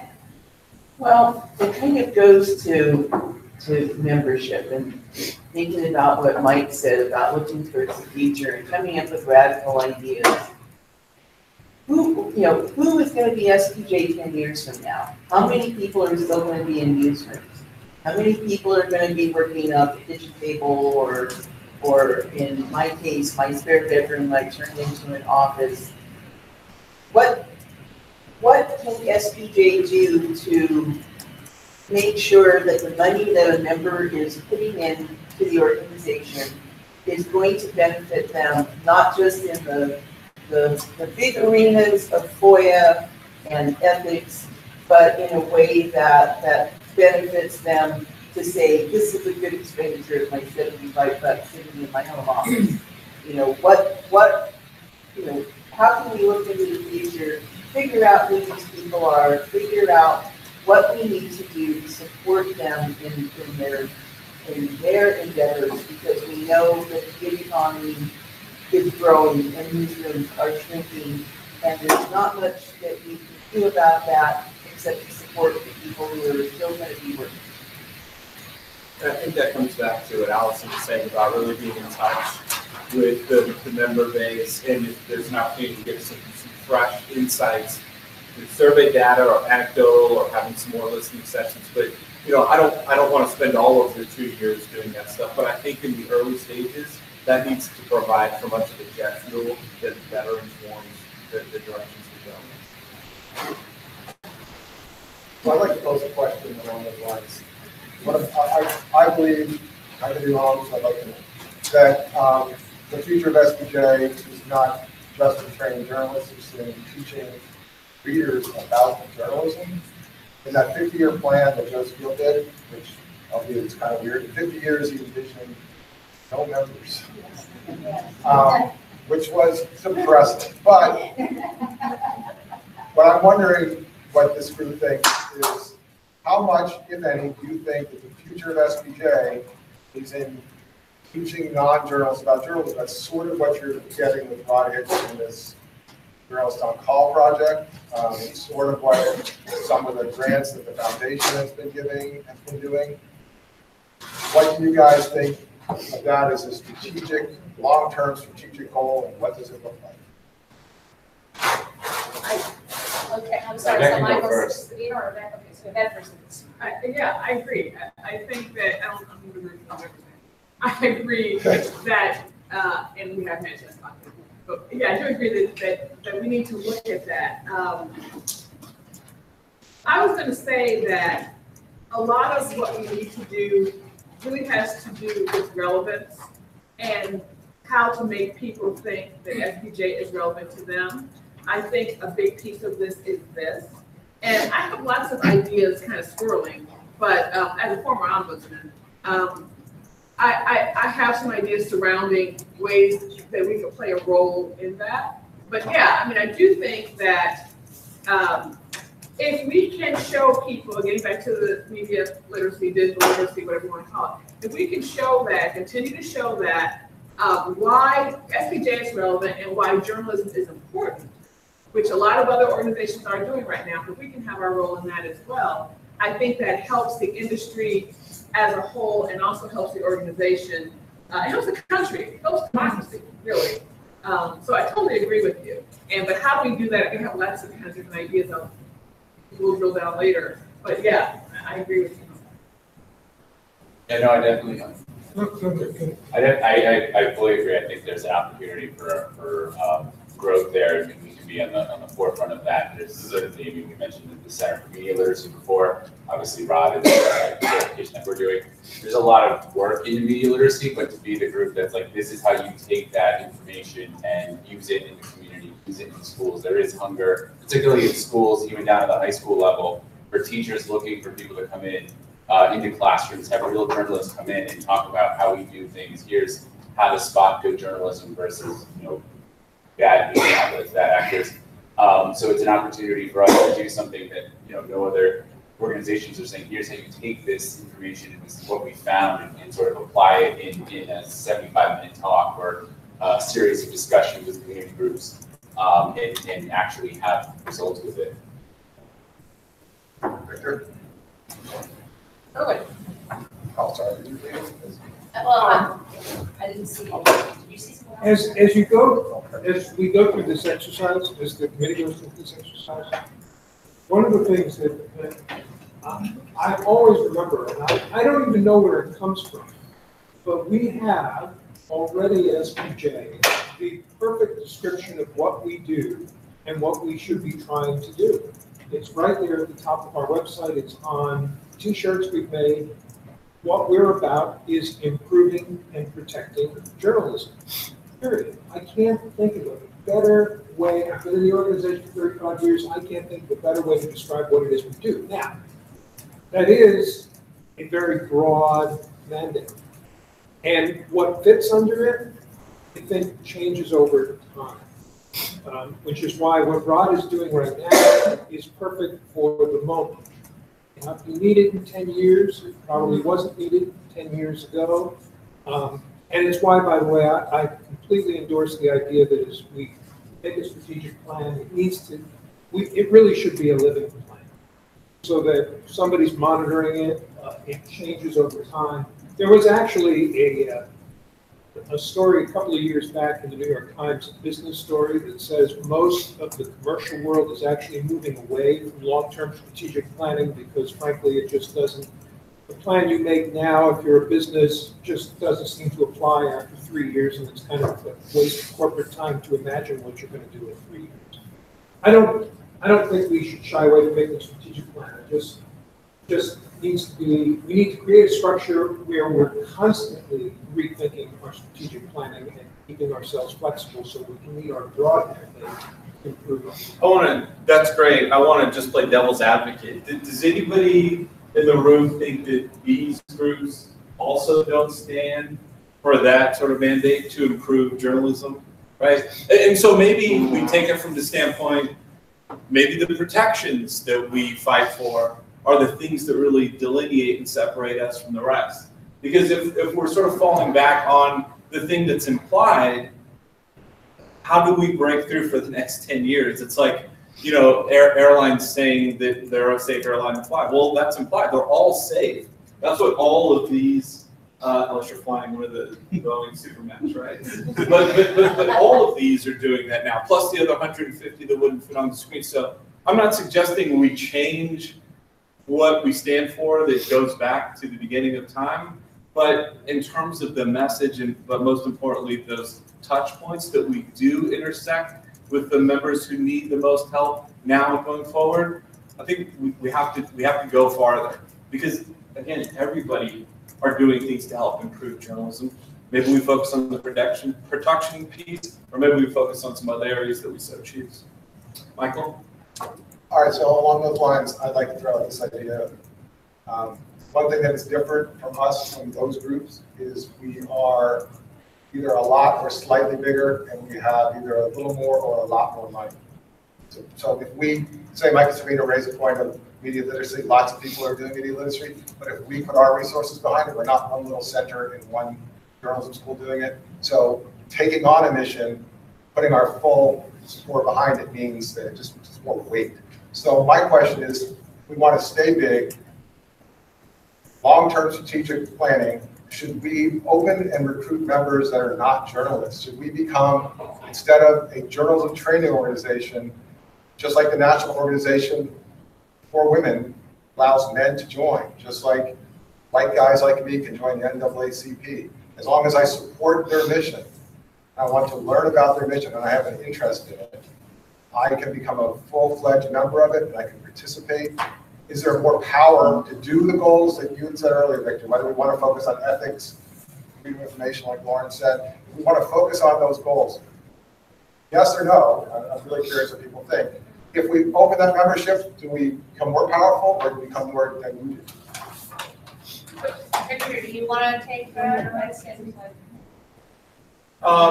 We will explore that. I love the sort of direction of that question, but I also think there's a sort of communication piece to what they don't have is they're not as big as this. I think we need to drill down on what that means for the individual. So it's nice for us to say that, but if I'm a member and there are 6,000 or 7,000 people behind me, how does that help me? Or what does that specifically get me to the next level and whatever the pursuits are, training, networking, jobs, you name it. Do we do a good enough job to spell out why, why the en masse approach that we offer is really a plus from those other guys? I don't know that we hit that mark now, but if we can define what that is and really socialize that to our members or potential members, maybe that is something that we really do hang our hat on. So that's great. And if we can grow it by non-journalist communities, maybe that's something we need to look at as well. I guess I would just add, one last thing to that is I would love for this committee to debate an idea that isn't just SPJ specific, but will inform our future, which is, I just came back from a high school convention. Florida was their annual convention. I flew right in from there. Our convention is shrinking. They have the most amount of students they've ever had. Most of those students are not going to be journalists. Yet I listened to them talk. I presented sessions where they were so excited about journalism. It occurs to me that journalism is going away political science. No one becomes a political science major to become a political scientist. You become a political science major because those skills inform a whole bunch of careers you want to do. High schoolers now are going to high school journalism conventions to learn journalism for other reasons. Should SPJ be the resource for that? You say that other organizations are also big, and how does that impact me as one individual member? Maybe with our money and our resources and our numbers, we are the place that you can come to feel camaraderie, to defend, to feel good about journalism, to learn journalism skills that apply everywhere else. I don't know, but that would be one thing I would love the community to roll with. I saw a couple of guys Yeah, I agree with that as well. Two other boards that I'm on, the Connecticut Council for Communication, which I'm president, and also the Connecticut for Broken Government. The Connecticut Foundation for Broken Government's current president actually works in PR as a former journalist, but still, he obviously cares about open government. It still helps him feel like there's nothing made left for money or whatever. It's the way where he's still supporting good journalism. On the CCFOI, a lot of our members and our more active members are attorneys or people who want transparency from a civil rights standpoint or whatever their focus is. So, I think, attorneys are really passionate about the First Amendment. Also, when you go into journalism, they're going to be for public relations because of money or civility, but they still support journalism. There is an opportunity for them to say, here's $75 plus BBC, so we go back to years, and I really feel like I'm supporting journalism, even though I'm not in it anymore. So I don't know if that's going to, in and of itself, go to the first tide and get us back to where we want to be with the numbers, but it's a start and to help. It also can build allies in certain areas, particularly especially attorneys, for example, if you build allies on the defense fund, on FOIA issues, and other areas where we can be strong.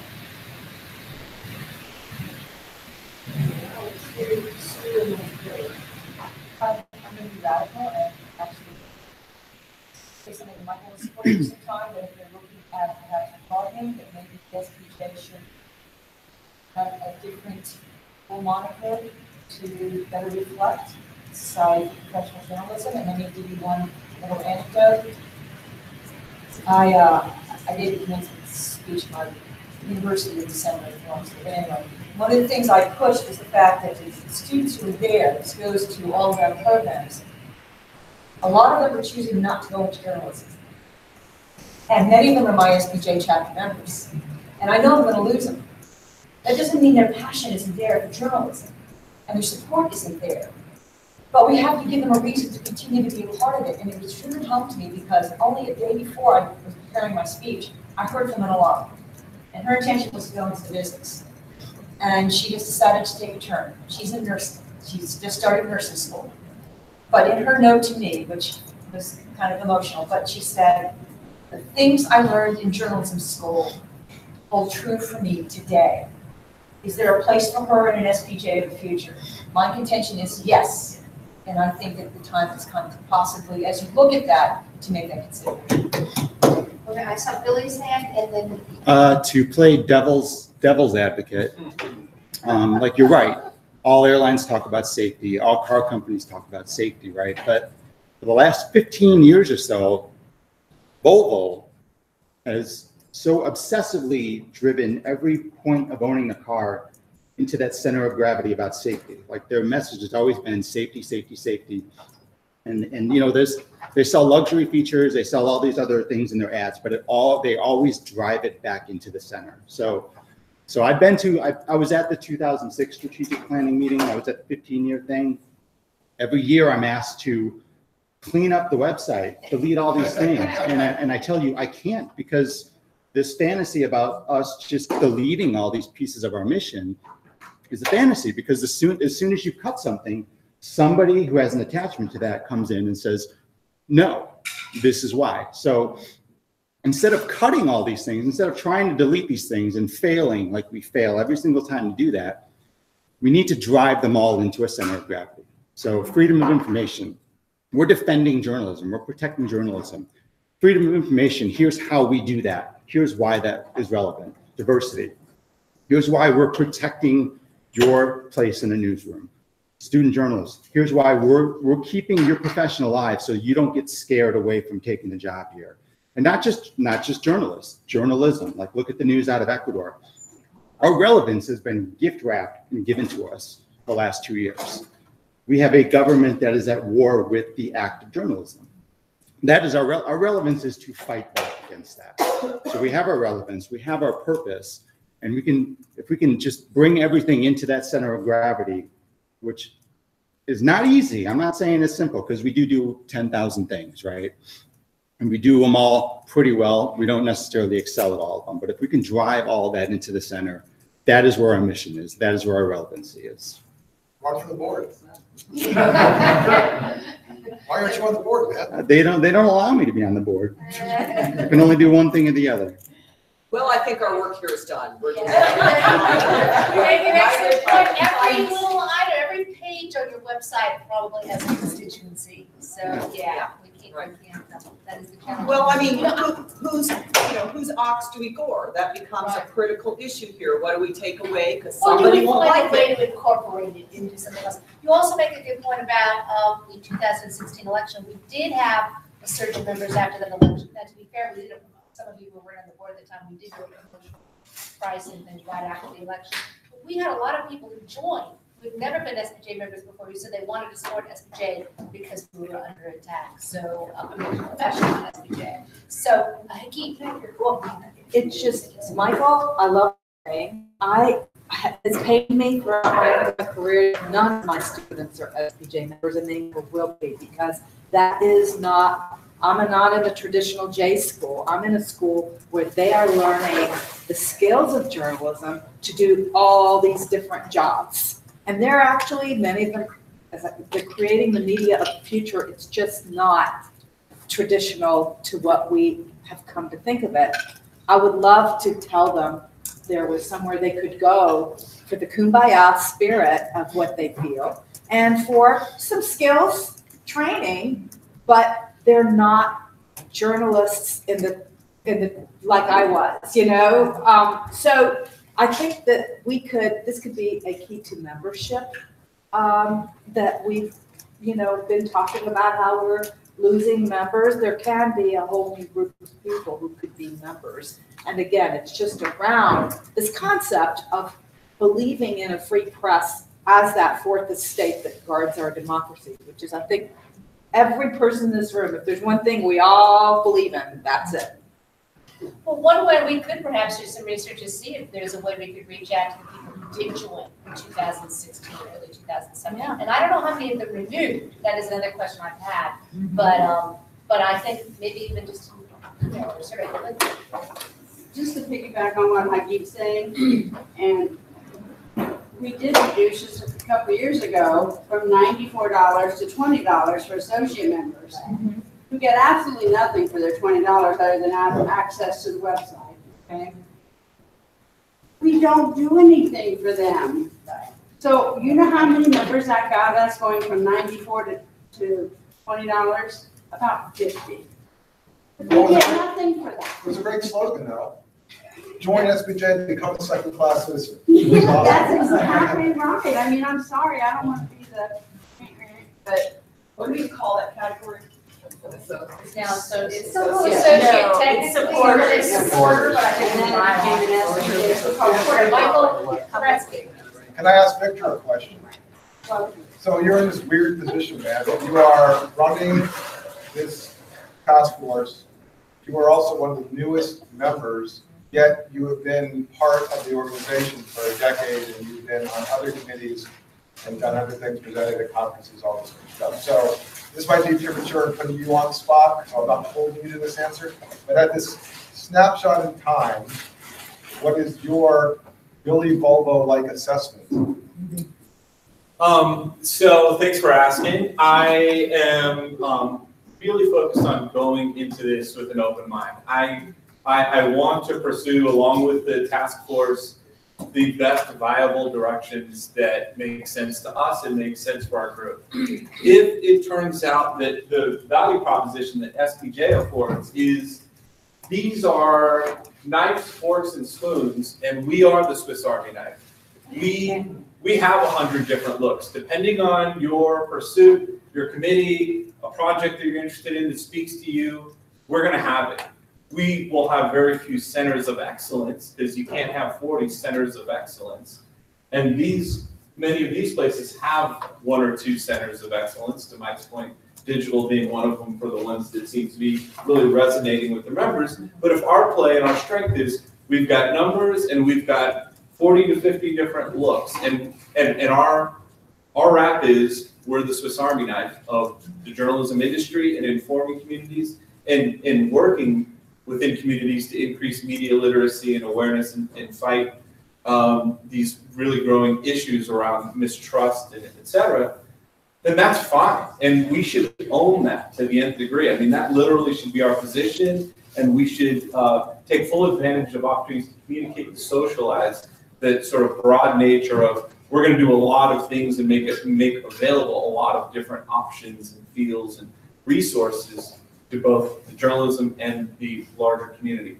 I don't know. Again, I reference radical thinking. Let's trim down to 3 or 4 areas of focus and be those centers of excellence. But if through these exercises and our exploration, we come up with a review that says Swiss Army knife or the Volvo, example is maybe the right one for us because that does allow us to stand out, so be it. And I think we'd be a better org for it. But the key is, I think we all need to really sort of buy into which of those identities we want to be known for, Swiss Army knife or a scalpel or a fork.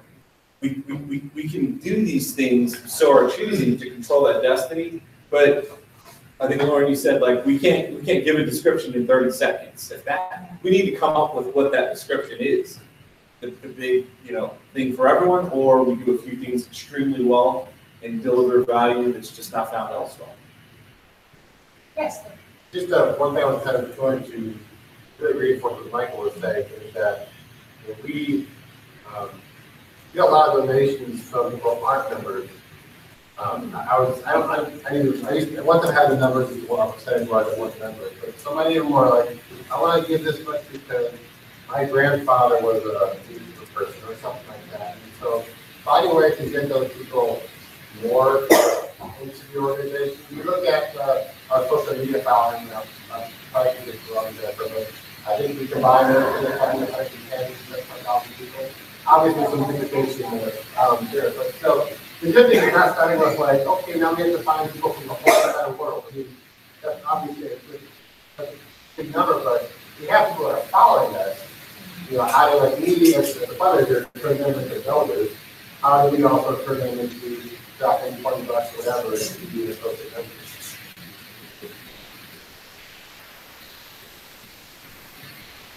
Sounds like you just sit down and I do your basically the kind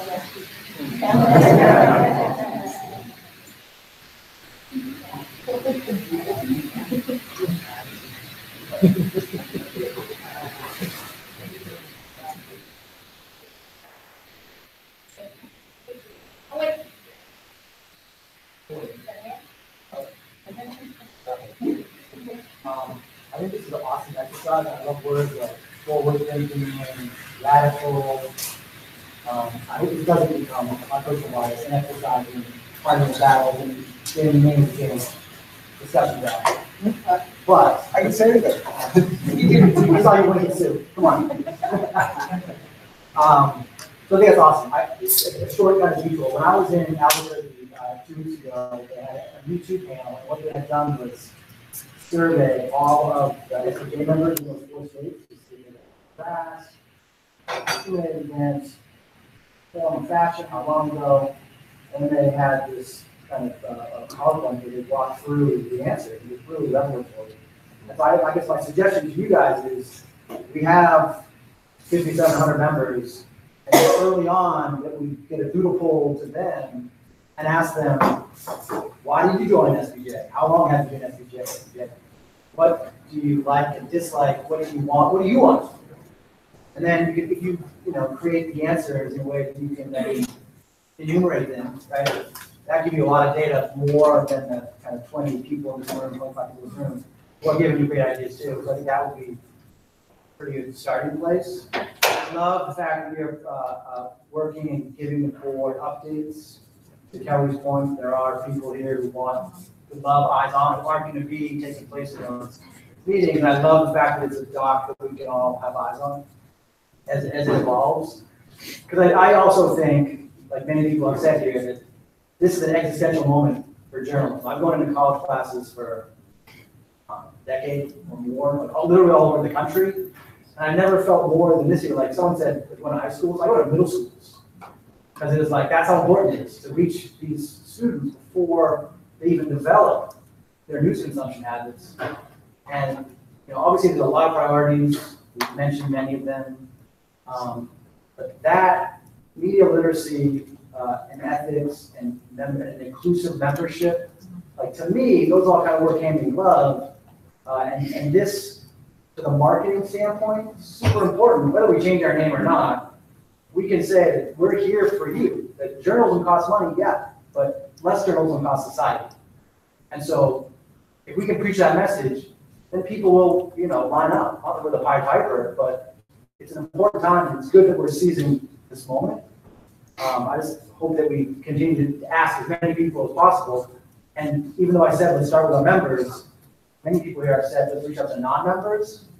But that's important too. Like, we don't want to just be having this conversation in the bubble. We want to know from other groups. So I don't know if we can reach out to other journalism organizations or college campuses. Well, But as much outreach as possible would be awesome. I think reaching out to members is key to start with the chapter leaders and the community leaders. And when Patty did it, we did conference calls. We did a big conference call. But now we could actually do a Zoom, we could do a webinar with you guys, but you might tailor the slides slightly differently since they don't happen at Stephen like National Park. You could do a webinar where you give them a brief presentation of what we're doing and get your feedback that way. We can see your faces in the back. Sort of building on what Matt said, your campus chapters, not so much the current ones. I'm more concerned about those who leave, those who are members, those who we can still find from our rosters. What are the reasons they left? Why did they not continue on? And some of them have been really dedicated, long-term members. I know from my own chapter, and I know some of the folks in here with campus chapters know too. And no matter what we do, and they're going to, and yeah, some of it's low salaries. I know from my students, average starting salary is about $24,000. So, they're battling that. However, I think there are other reasons as well, and I think including them, sort of looking as an exit interview type of thing, would be helpful.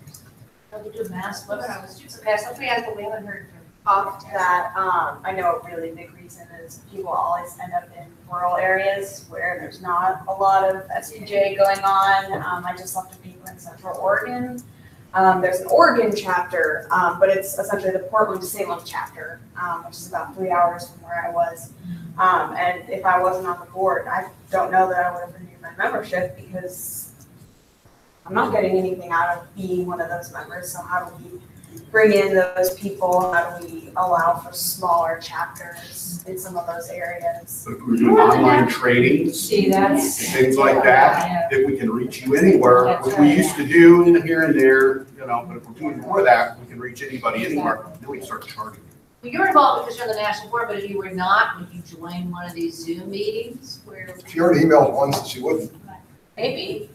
I mean, sometimes I'm working at my new job now, I'm still working the same kind of like swing shift schedule 2 to 10. Most of these meetings are in the evenings. We're on deadline. I don't know that I'm gonna be able to carve out 2 hours for a meeting. This generation's not used to appointments. They want to be able to look at it when they are available, whether that's 2 o'clock in the morning or 10 o'clock. Which is when I'm available. And that's my point. The services are there. And I think in the future, what Mike's saying is critical to growing that. Absolutely. So Lawrence and Kristen. I just wanted to make a point about when we talk about membership surveys, we talked about the outgoing college students and why they're not members. 41% of our professional members are not affiliated with chapters. And as one of those people, if I wasn't the total SPJ geek that I am, there'd be no reason for me to renew or do anything. We don't reach out. Just getting a weekly email that says PJ leads. That's it. And so when we're thinking about outreach and engagement, well, we always talk about, oh, we'll get to the chapter leaders. We're not even getting, we're just getting to over 50% of our membership. So I just wanted to remind everybody about that. You just reminded me about the 31% because I meant to mention that at some point in this meeting, and we only have half of the audience still with us. But we should reach out to them to see if they want to go to the convention. They can go as at-large delegates. And we want to talk about, because we were both on that committee a couple of years ago. And we were an at-large delegate. Right, I have been in folks who continue to be. But that was just about governance representation. Alice and I were on a task force that first was chaired by Paul Fletcher, because there was a concern that not every, all of our members weren't represented in key voting in the delegate meeting. And so the solution to the governance problem was developing the at-large delegates. And so I'm talking about that in a more universal way, which is engagement in society and why we are a member in the first place, and what is our value proposition to them. I think they are related though in that we want to give them the opportunity to vote, we want systematically have the delegates. So we can actually give them and that one. I guess the point that I'm making is what we're trying to decide is about who we are. We would be thinking about who we are in Rochester. We talked about the foundation and growth chapters. Remember, there's a whole other big group out there. And it's the other way. This person doesn't make you guys do on that. Right, this, we're just talking about trying to choose candidates for office. I think it's good to ask people a question and to say join us. A lot of times, other people. I joined SPJ. I didn't really join it the first time because I went to one meeting at the University of Florida, and I was one of the only people there. And they said, "Do you want to be vice president?" And no one wants to join an organization that would make you vice president on the first day. So, what I'm wondering is, if we want to dovetail these ideas, if the people that you reach out to, before people like Victor, that knew at SPJ weren't involved in this leadership, maybe we ask them first, and they become interested in maybe joining because we started to ask them questions about what organization. Good one. How do we get people involved in all of it is by asking them. Maybe that's where we do it.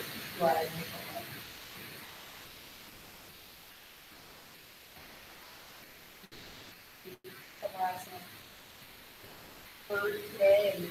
Yeah, the conversations and the idea has really exceeded my expectations. Not that I even really knew what to expect with my first one. So I'm happy to extend this invite.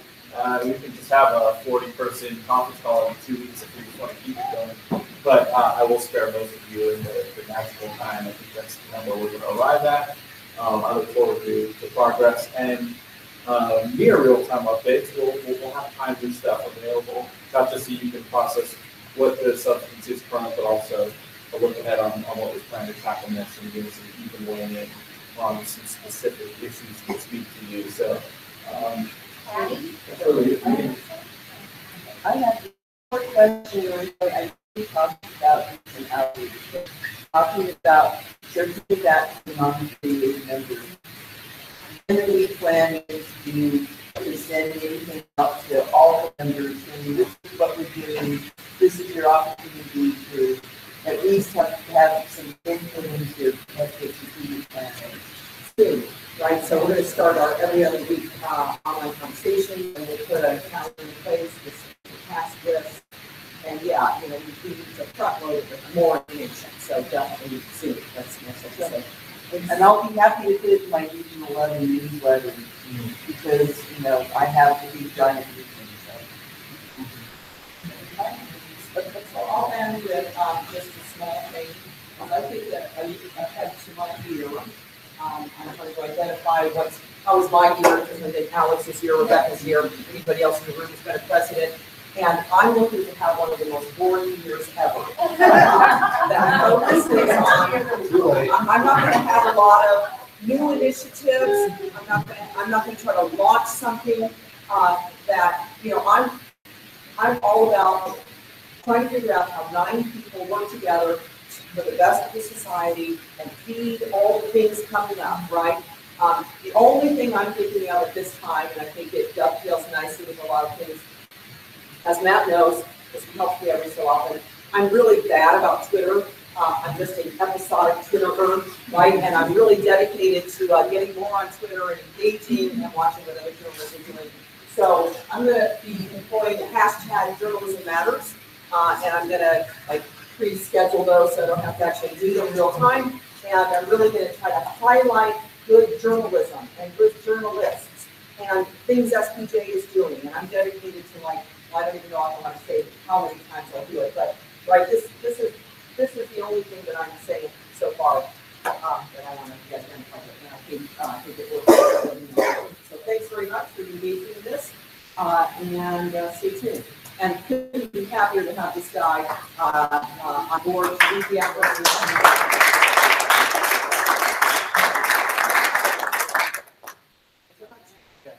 I actually finished exactly 11 minutes. The food is there. We will reconvene at 12:30. Do we need a motion?